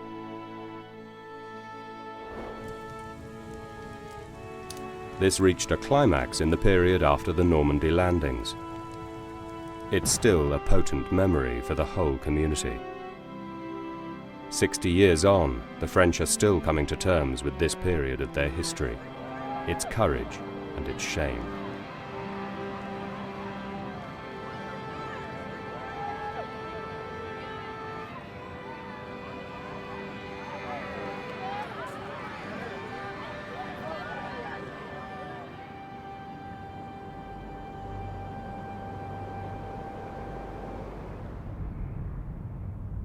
Four years before the events at Dunley-Place, at 5:30 a.m. on the 10th of May 1940, German forces invaded Belgium, Holland and Luxembourg.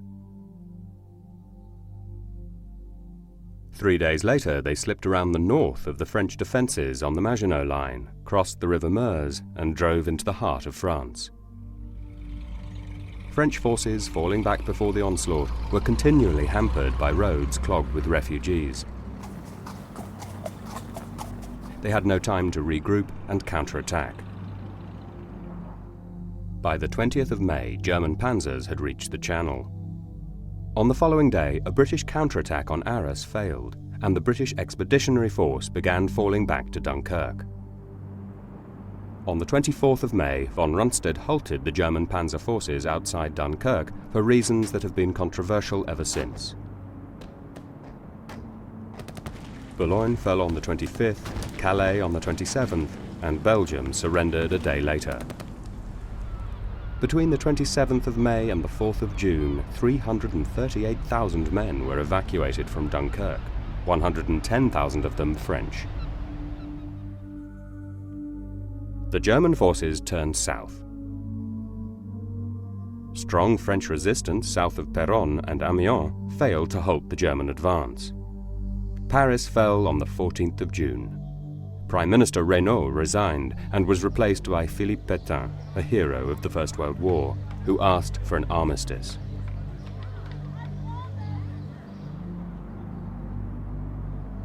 On the 22nd of June, France surrendered. German blitzkrieg had triumphed. French morale was shattered.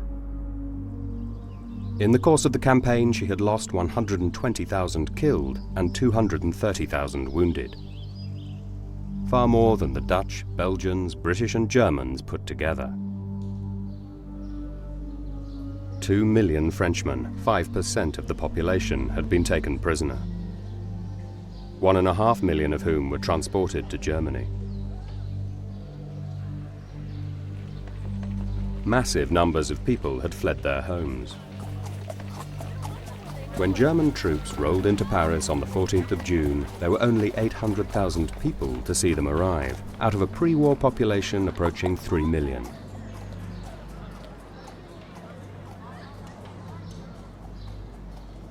The population of Chartres fell from 23,000 to 800, Troyes from 58,000 to just 30.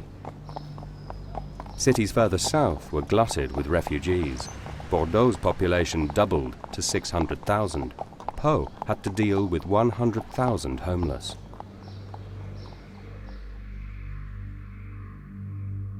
Under the terms of the armistice, France was divided into zones. The north was occupied and access to the coast was forbidden. A large area of the northeast, including Alsace-Lorraine, was effectively annexed into the Reich.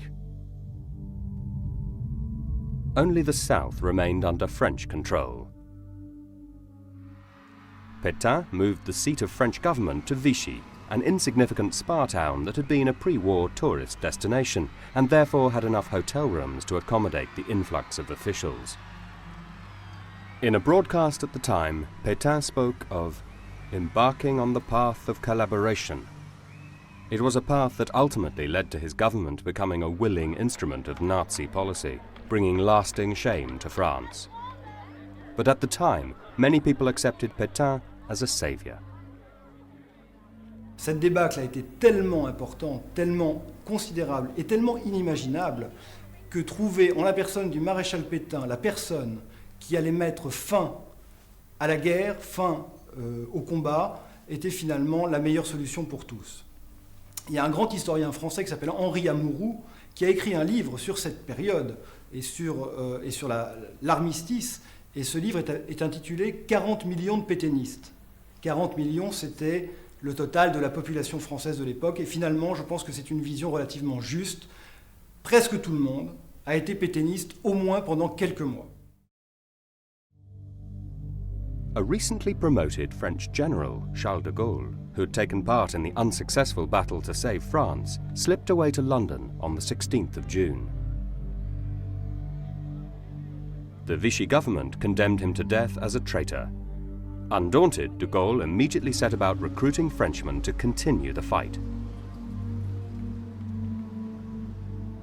In the Museum of the Order of the Liberation in Paris, one of his recruiting posters aimed at Frenchmen living in England and based on his first radio broadcast to France on the BBC has been preserved.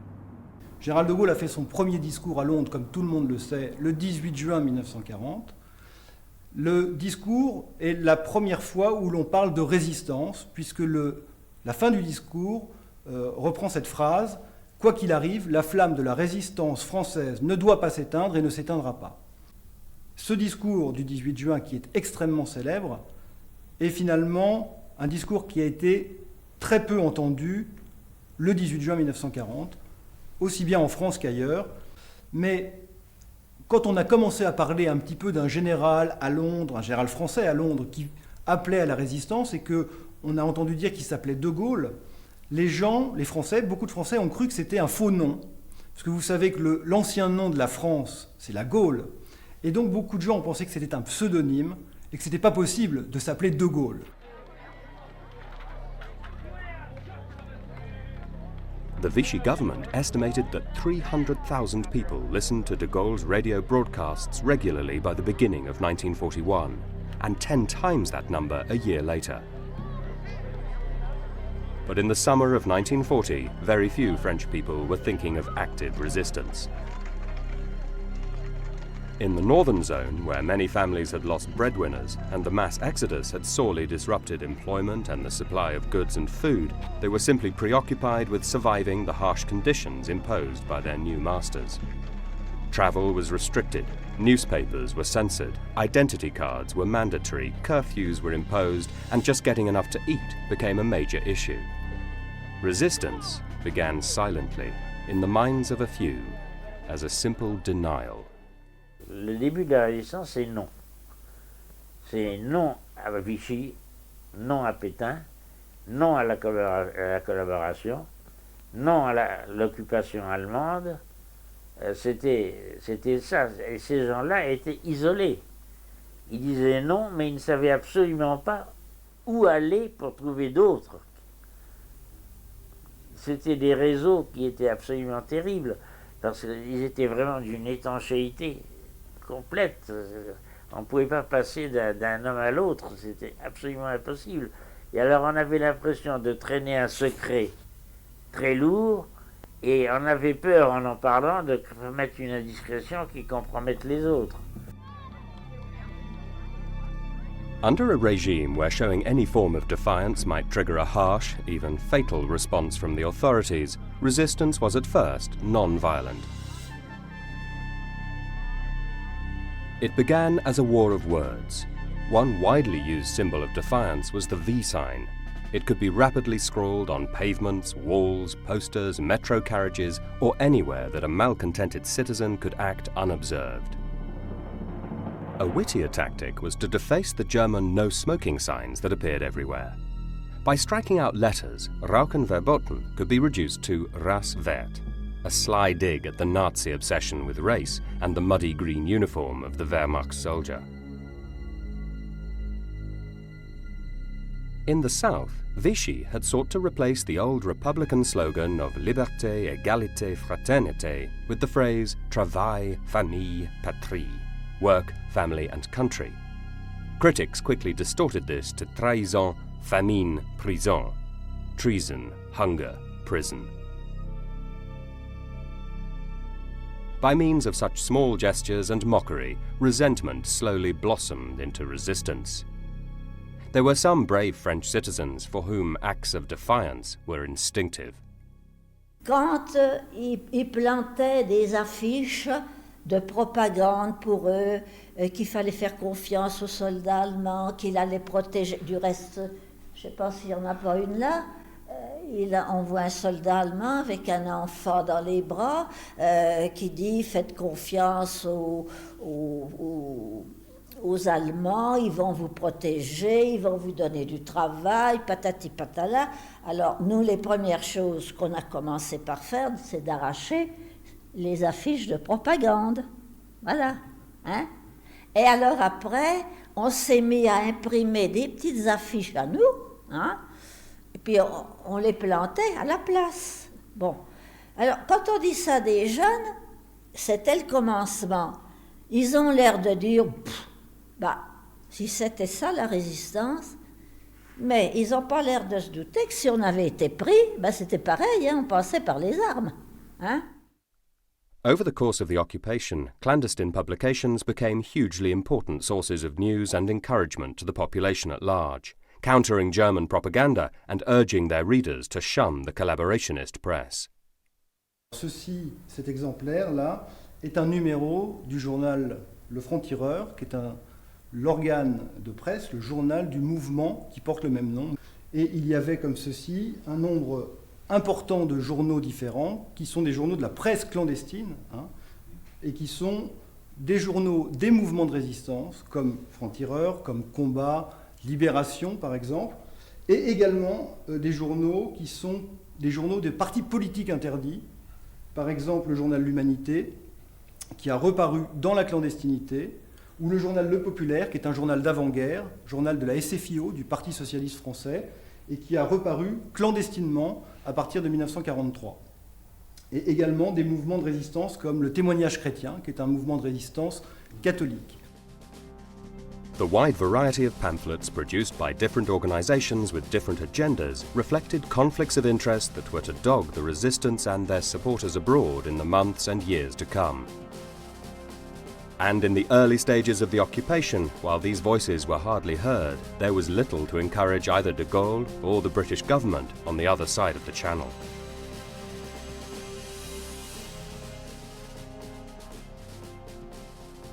In June 1941, a year after the fall of France, an event occurred that changed everything. Hitler reneged on his non-aggression pact with Stalin and sent his forces into Soviet Russia. A decision that was to end in the total ruin of the Thousand-Year Reich. But all that was in the future. In the immediate term, it provided an enormous boost to the resistance and its activities.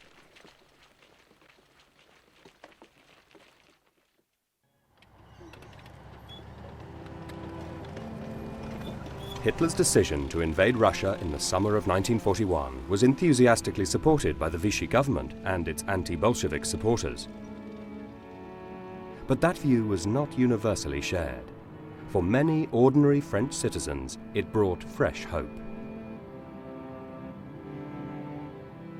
L'invasion de l'Union soviétique par les troupes allemandes, ça a été un changement très important pour la résistance française, parce que ça a été d'abord l'espoir qu'un deuxième front s'ouvre à l'Est, alors qu'on savait que un jour ou l'autre, on l'espérait en tout cas, le front de l'Ouest reprendrait.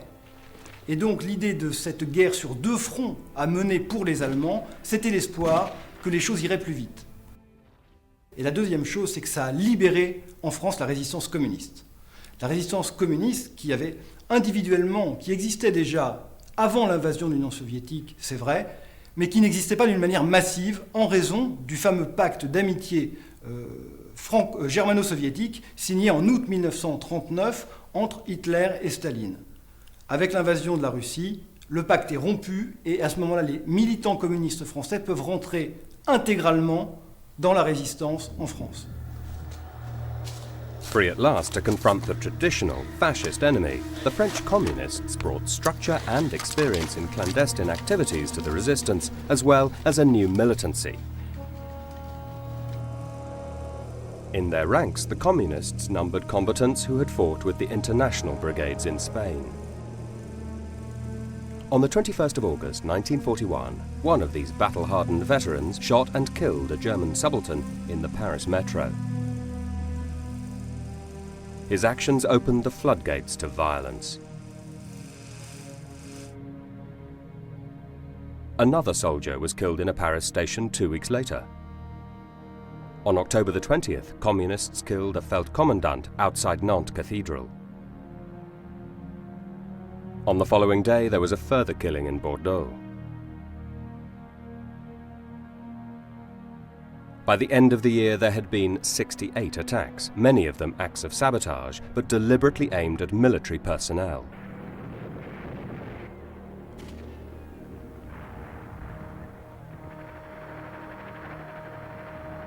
The Germans were quick to respond.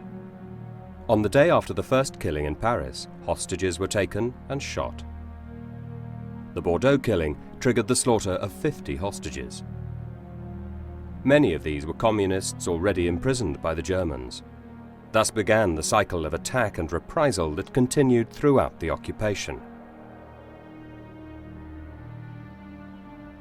On the 23rd of October, the day after the Bordeaux hostages died, de Gaulle, speaking from London, counselled restraint until we are in a position to go on the attack.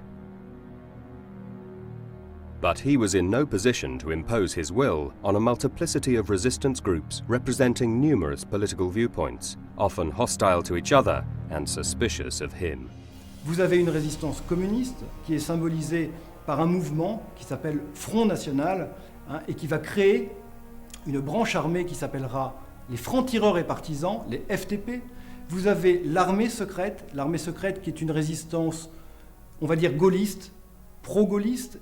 Et puis vous avez aussi d'autres organismes, l'organisation de résistance de l'armée qui va trouver ses éléments dans l'armée française d'armistice, l'armée qui dépend du maréchal Pétain, dont un certain nombre de cadres vont participer aussi à la résistance, avec des idées politiques peut-être assez réactionnaires, caractéristiques de la droite française.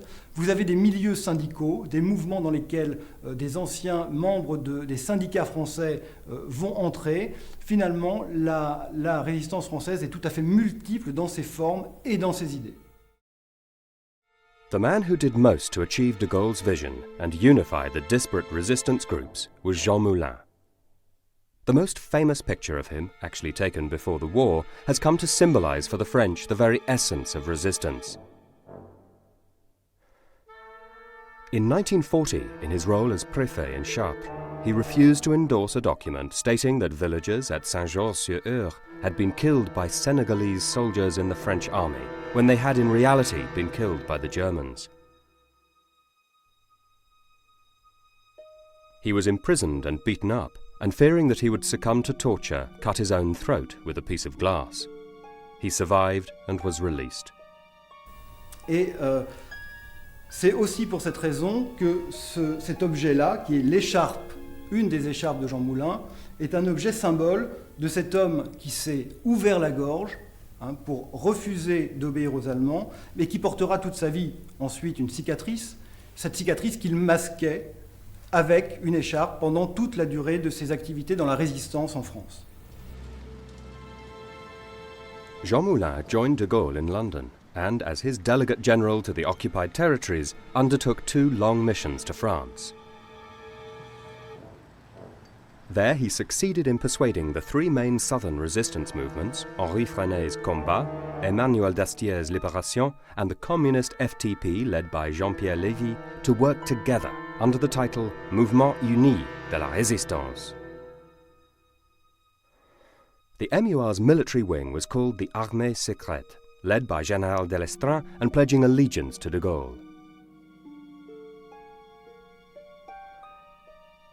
In the northern zone, no less than 16 organizations unified under the banner of the Conseil National de la Résistance, CNR. On the 21st of June 1943, Moulin was captured in Lyon by the Gestapo and died in their hands. The reward for resistance groups that cooperated with London was equipment dropped by parachute from RAF planes. The availability of supplies encouraged the growth of networks with military goals beyond minor sabotage or creating escape routes. Key pieces of equipment were suitcase radios, which gave résistants a significant role in providing intelligence and remaining in touch with London. Vous voyez le système, sans rentrer dans le détail, vous avez le moyen d'émettre avec ceci, ce qu'on appelle le piano en français. Les opérateurs radio étaient appelés les pianistes à cause de ce moyen de transmettre des codes en morse. Et vous avez également des écouteurs qui vous permettent d'entendre évidemment les autres émissions. Alors l'usage de ces postes a été une chance très importante pour la résistance parce qu'elle a permis de communiquer, donc d'envoyer des informations en temps réel, c'est-à-dire immédiatement, et de recevoir également des informations en provenance de l'Angleterre. The trickle of parachute drops began to increase in 1943, becoming a veritable deluge in the weeks around D-Day. But it was never enough. Almost without exception, resistance groups complained of the lack of arms and explosives. Most of the weapons supplied were light, including the famous Sten. C'était surtout des Sten qu'on avait. C'était bon quand vous tiriez en rafale, hein? Ou alors fallait être à 1 mètre du type que vous vouliez tuer, parce que c'était pas tellement précis, hein? Bon. Mais enfin, bon, on avait des bons fusils anglais qui nous ont parachutés. Ils étaient épatants, les fusils anglais.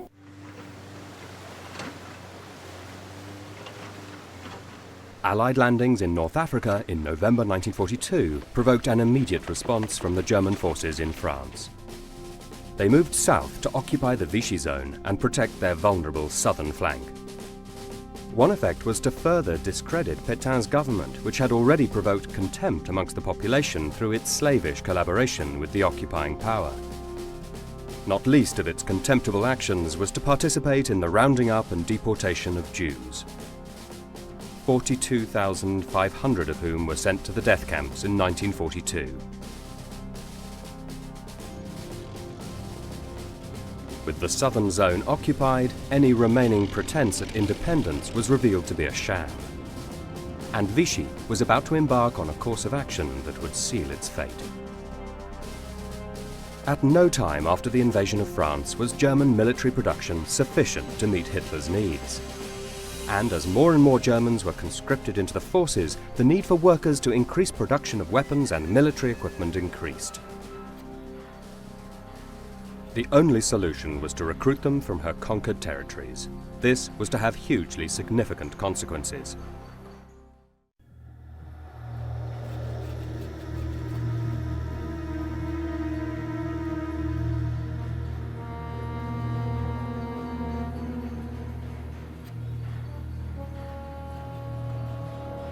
In 1940, after the armistice, there was a drive to recruit people to work in Germany.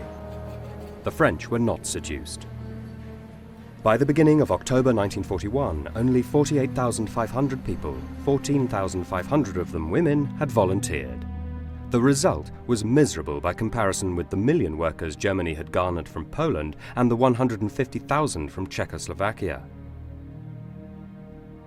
Belgium and Holland, smaller but subject to more draconian measures, supplied 120,000 and 90,000 respectively. Even neutral Switzerland sent 17,000 volunteers.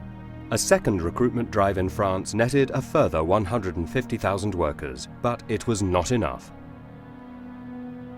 In 1942, Pétain's deputy, Pierre Laval, saw an opportunity to turn the situation to Vichy's advantage. Vichy's credibility had always suffered from its inability to persuade the occupiers to repatriate the 1.5 million French soldiers held in POW camps in Germany. Laval struck a deal with the man Hitler had appointed to exploit foreign labour, Fritz Sauckel. In a scheme known as the Relève, Germany repatriated 1 POW for every 3 French volunteer workers supplied. But events overtook Laval's plans.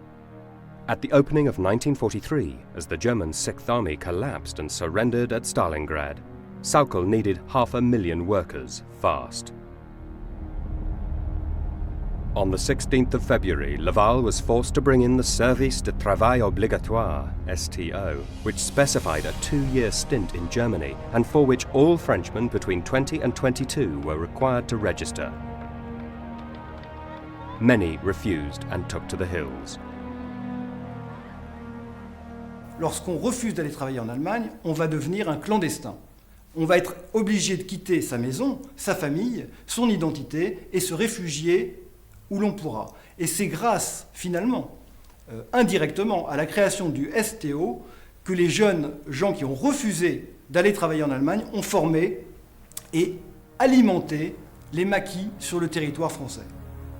Et grâce finalement au STO, à la fin de l'année 1943, il y avait en France environ 50 000 maquisards sur l'ensemble du territoire français, dans des régions de montagne, dans des régions de forêt.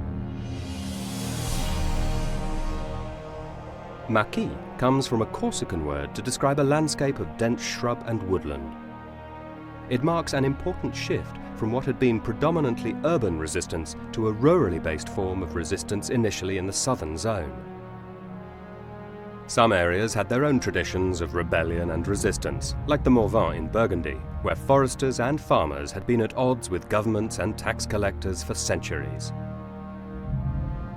Here, as elsewhere, the young men and women who refused to register for forced labor in Germany found a warm welcome. Il y a déjà des embryons de maquis avant, dès 41, 42, dès 42. Dans la région, effectivement, il y a déjà des hommes qui sont cachés, clandestins, qui se cachent en étant bûcherons, en travaillant dans les bois.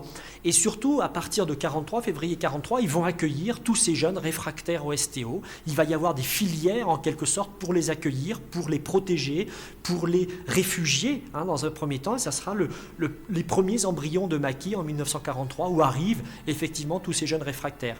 Ça va accroître effectivement les effectifs de la résistance. Joining the Maquis meant becoming an outlaw.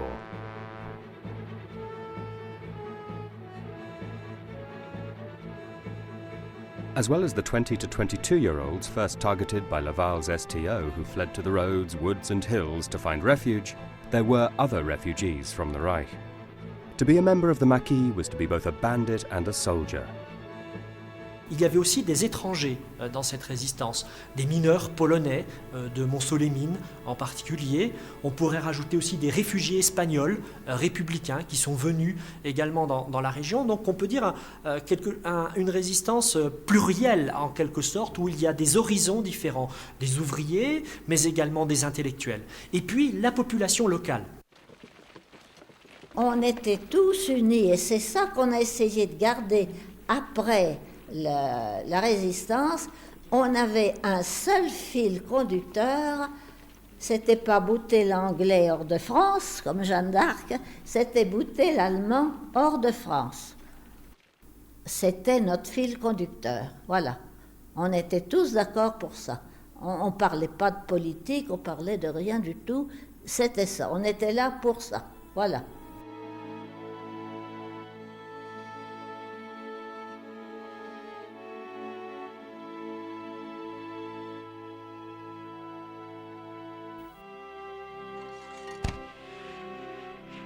Group loyalty was always strong.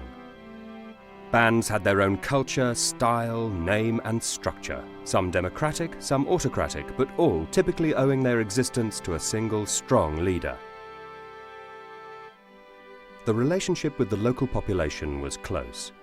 Jean Longhi, who was departmental head of the Nièvre region of the Morvan, recalls how the Germans first threatened to kill villagers suspected of supporting the resistance, and then set about looting. Qu'ils sont partis, ils ont volé tout ce qu'ils ont pu, les poules, les lapins, les saloirs, ils ont vidé les saloirs et ils ont accroché ça sur leur camion et il y a un officier qui a dit « Vous nourrissez les terroristes, vous allez bien nous nourrir aussi ». Par conséquent, quand on est revenu, on s'attendait à avoir un accueil plutôt froid. Eh bien, pas du tout. Les paysans malins avaient su cacher beaucoup de choses, ils s'en étaient fait prendre, mais pas trop. Et ils nous ont invités à leur table. On était vraiment des poissons dans l'eau. An out-of-the-way château in the hamlet of Vermeaux was taken over as a hospital by the Maquis. The surgeon who used it as his base was Alec Prochance. Et alors dans le Maquis, je suis tombé sur un endroit où il n'y avait pas même une ébauche de service de santé. Il n'y avait pas de médecins encore dans les Maquis. La plupart sont arrivés à la Libération. Et c'est pour ça que j'ai pensé qu'il fallait faire une équipe mobile, motorisée, dans une voiture, qui puisse opérer n'importe où. Et inutile de vous dire que j'ai fait de la chirurgie de Maquis, la chirurgie romantique, que j'ai opéré dans les forêts sans rien, avec des instruments qui trempaient simplement dans une marmite dans laquelle il y avait de l'eau de vie, parce que j'avais même pas assez d'alcool, de l'eau de vie et c'était tout. Jeannette Collat worked in the post office at Clamcy in Burgundy, where she was well placed to intercept mail for the local German headquarters. It was dangerous work because some of her female colleagues were sleeping with the enemy. C'était des factures d'artisans qui avaient travaillé pour les Allemands. Bon, ben, on les faisait suivre. Hein. Puis on ne pouvait pas faire ça tous les jours, et puis pas longtemps dans la journée. Et alors, ben, les autres, par exemple, ceux qu'on n'envoyait pas, eh ben, on fichait ça dans la chaudière du chauffage central, et puis hop, au revoir.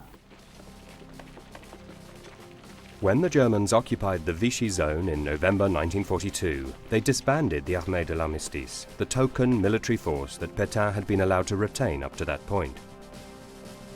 Vichy needed a new force, and Pierre Laval, Pétain's deputy, found it in the Service de l'Ordre Légionnaire, a bunch of ultra-collaborationist toughs who were bent on carrying on the fight against Jews, Freemasons, Communists and Gaullists.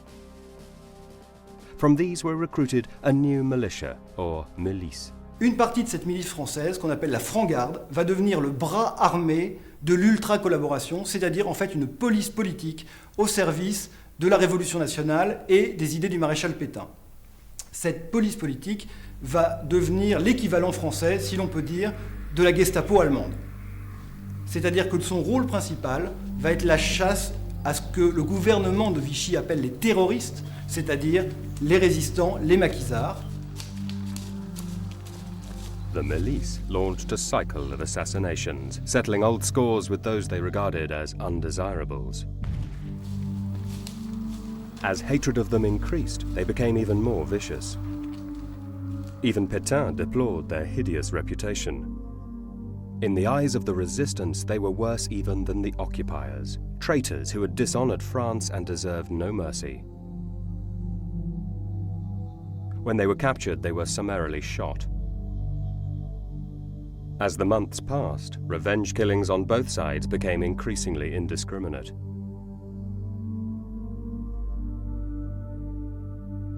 When the chief of the milice at Voiron near Grenoble was targeted by the Maquis in April 1944, they also killed his wife, son, daughter, and mother. But the Maquis had other things on their minds than the murderous game of tit-for-tat between themselves and the Milice. The tide of the war had turned, and they were about to make their most significant contribution to the liberation of France.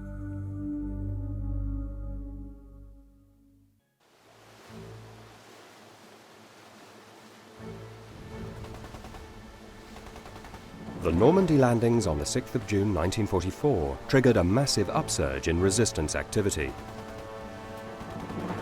Much of it had been planned in the weeks and months leading up to the invasion, with the support of three-man liaison teams and other SOE agents parachuted into France specifically to contact resistance groups.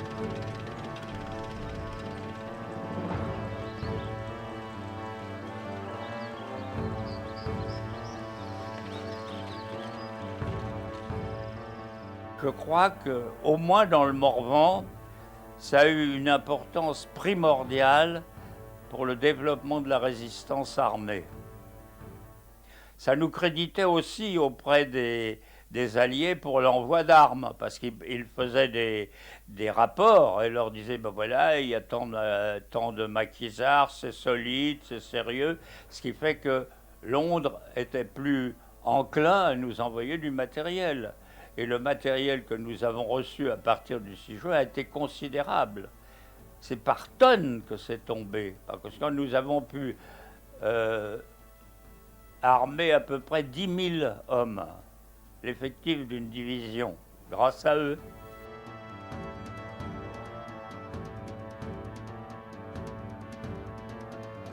Formally, the D-Day landings marked the final integration of de Gaulle's Free French forces and the resistance into the FFI, Force Française de l'Intérieur. But from the point of view of the Allies, the resistance remained a superb grassroots guerrilla organization, at its best in acts of sabotage, hindering rather than confronting its enemy. It could delay the retreat of the Wehrmacht, and critically, it could delay the arrival of reinforcements in Normandy. General Eisenhower went on record saying that in this capacity, the actions of the resistance were worth 12 divisions of regular troops. Et par exemple, le plan vert, qui était le plan qui visait la destruction des voies de chemin de fer, a été mis en application sur tout le territoire d'une façon particulièrement extraordinaire, hein, et a empêché véritablement les Allemands, dont les divisions blindées voyageaient normalement sur les trains, hein, d'acheminer comme ça des renforts sur le front de Normandie. Voilà ce qu'on peut dire. Il y a eu un rôle vraiment très important dans les toutes semaines qui ont suivi, les toutes premières semaines qui ont suivi le débarquement le 6 juin 1944. In Brittany, where it had always been strong, the resistance fought pitched battles with the Germans, liberating Saint-Brieuc, Quimper and Nantes by themselves in advance of Patton's tanks. In the following weeks, all over France, German forces found themselves subject to savage ambushes by the resistance. Il y avait des embuscades tous les jours à plusieurs endroits, voilà. Alors, on n'a pas... Alors, vous savez, on a perdu en tout 17 hommes, hein, tandis qu'on a fait beaucoup de victimes allemandes parce que nous, le terme est exact, on était en embuscade, on était cachés, puis les autres arrivaient, ils ne nous voyaient pas. Hein. Alors, comme cible, pof, c'était parfait. Hein. Bon. Hein. Moi, je vois une embuscade, c'est celle du 2 septembre, je crois, à Moulin, hein, un petit peu après Clamcy, là. Et bien, ce jour-là, on a quand même descendu 100 Allemands. Alors, à partir du débarquement en Normandie, il est évident qu'un certain nombre de maquis français et de régions occupées par des résistants français ont senti un enthousiasme extraordinaire à l'idée de la libération du territoire, libération à laquelle ils voulaient absolument participer le plus rapidement possible et de la façon la plus active possible. Et il y a eu effectivement un certain nombre de lieux qui ont voulu se libérer par eux-mêmes et d'ailleurs qui sont parvenus au mois de juillet, août 1944, à se libérer des Allemands sans l'aide des forces alliées.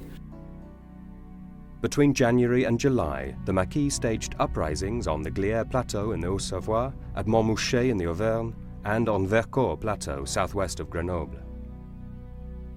London responded with parachute drops of equipment, but no heavy weapons and supporting troops. Nevertheless, the Germans took the threat seriously. They deployed substantial forces, including an Alpine division, paratroopers, and artillery supported by air cover. In all three operations, they smashed the resistance forces and hunted them down. 630 Maquisards died at Vercors. In the final days, their leader, Eugène Chavon, sent a bitter telegram to the Free French in Algiers and London, begging for men, food and equipment, and accusing them of being criminals and cowards. Ce qui s'est passé, c'est qu'à partir du 19 juillet 1944, les Allemands ont encerclé toutes les routes, ont bouclé toutes les routes qui menaient au plateau du Vercors. Et le 21 juillet 1944, ce sont des planeurs allemands, avec à bord des parachutistes allemands qui se sont posés sur le plateau du Vercors à 6 h du matin. Et à ce moment-là, ça a été le début de la répression du Maquis. Et effectivement, ça a été un nombre de morts très important. Un village entier qui s'appelle Vassieux en Vercors, qui est un village dont tous les habitants pratiquement ont été tués et massacrés, femmes, enfants, etc. Ça a été pendant plusieurs journées une répression épouvantable. Mais la raison finalement, c'est une mauvaise compréhension entre les services du général de Gaulle, on va dire, hein, entre les services secrets de Londres et d'Alger et la résistance du Vercors. Voilà un exemple. The disasters of Glières, Montmouchet and Vercors nevertheless succeeded in tying up German forces that were desperately needed elsewhere. But they provided a bitter lesson in what the French could expect as the tide of battle turned in the Allies' favour. In retreat, the Germans unleashed savage reprisals against all who stood in their path, massacring civilians and burning villages without pity or remorse. Dans-les-Places in the Morvan was just one of many that suffered atrocities at their hands. The local Maquis surgeon drove through the burning village on his way to the field hospital at Vermont, unaware that it too was in flames. Et sur le parvis, sur le pied de l'église, ils avaient installé un bûcher avec des flammes. Et ils brûlaient les gens dans ce bûcher. Enfin, c'est des choses horribles. Et alors, il y avait pendu au clocher du village un homme qui était pendu par la ceinture. Et c'était le curé du village. Et des tireurs d'élite tiraient pour savoir qui couperait la corde. Comme ça, en tombant, il tombait dans le feu. C'est inimaginable la cruauté qu'ils ont montrée là. The atrocities committed by the retreating German forces only increased the determination of the resistance to confront their enemies and harry them every step of the way. On the 10th of June, SS troops of Das Reich, the 2nd Waffen-SS Panzer Division, massacred 642 civilians at Oradour-sur-Glane. 100 French prisoners were massacred at Saint-Genis-Laval on the 20th of August. On the following day, SS troops murdered 126 people at Maquis. The final weeks saw savage battles in which no quarter was given. It was inevitable that after the liberation, the rage and desire for revenge should spill over to include those who had collaborated with the Germans. It was known as l'épuration, the purification or purge. Some of it was moderated through military tribunals and due process. Much was not. Et puis à côté de ça, il y a une épuration populaire, spontanée, qui a eu lieu un peu partout, au moment de la libération, dans les villages, dans les villes de province, à Paris, et qui était en fait beaucoup plus radicale, et qui consistait souvent en des exécutions, avec un semblant de tribunal ou un semblant de jugement, mais en réalité des exécutions relativement rapides. Hein, et on ne sait pas encore donc aujourd'hui le nombre exact. Certains chiffres parlent de 10 000 personnes exécutées à la libération, et certains ouvrages sont allés jusqu'à 100 000 personnes.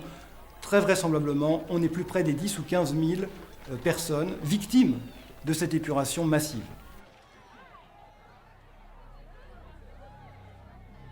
Not all were killed.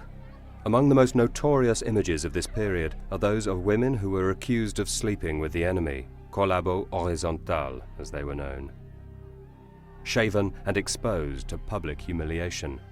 The doctrine of accountability at the heart of the épuration, so long promised by the members of the resistance themselves, was often vindictive, personal and violent. Souvent, cette épuration a aussi pris la forme de règlements de compte. Il faut le dire franchement, ça n'était pas toujours pour des pensées uniquement politiques et pour des raisons réelles de collaboration, mais il y a eu parfois de simples règlements de compte entre des personnes qui avaient un fusil et des personnes qui n'en avaient pas.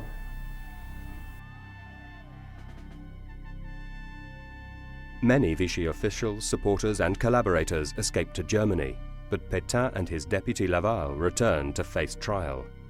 Laval was condemned to death and shot by a firing squad after trying to poison himself.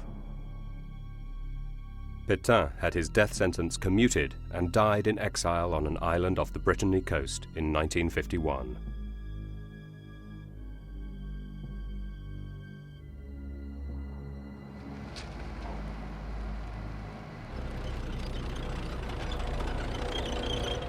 When French forces arrived in Paris on the 25th of August 1944, they were met by between 50,000 and 60,000 people on the streets wearing armbands like the ones produced by this amateur press, identifying them as supporters of the FFI and the resistance. True members of the resistance gave them contemptuous nicknames like Résistants of the month of August or Septembrists.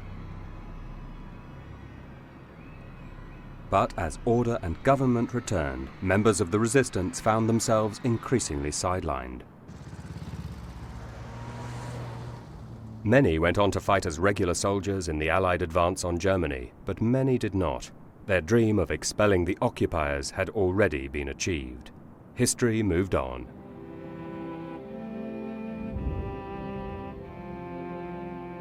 The 4 years of the occupation confronted a generation of French citizens every day of their lives with terrible decisions. Rarely was it a simple choice between active collaboration and outright resistance. Sometimes those decisions had tragic consequences. In the end, the forces of resistance triumphed. the present generation honours them and continues to count the cost.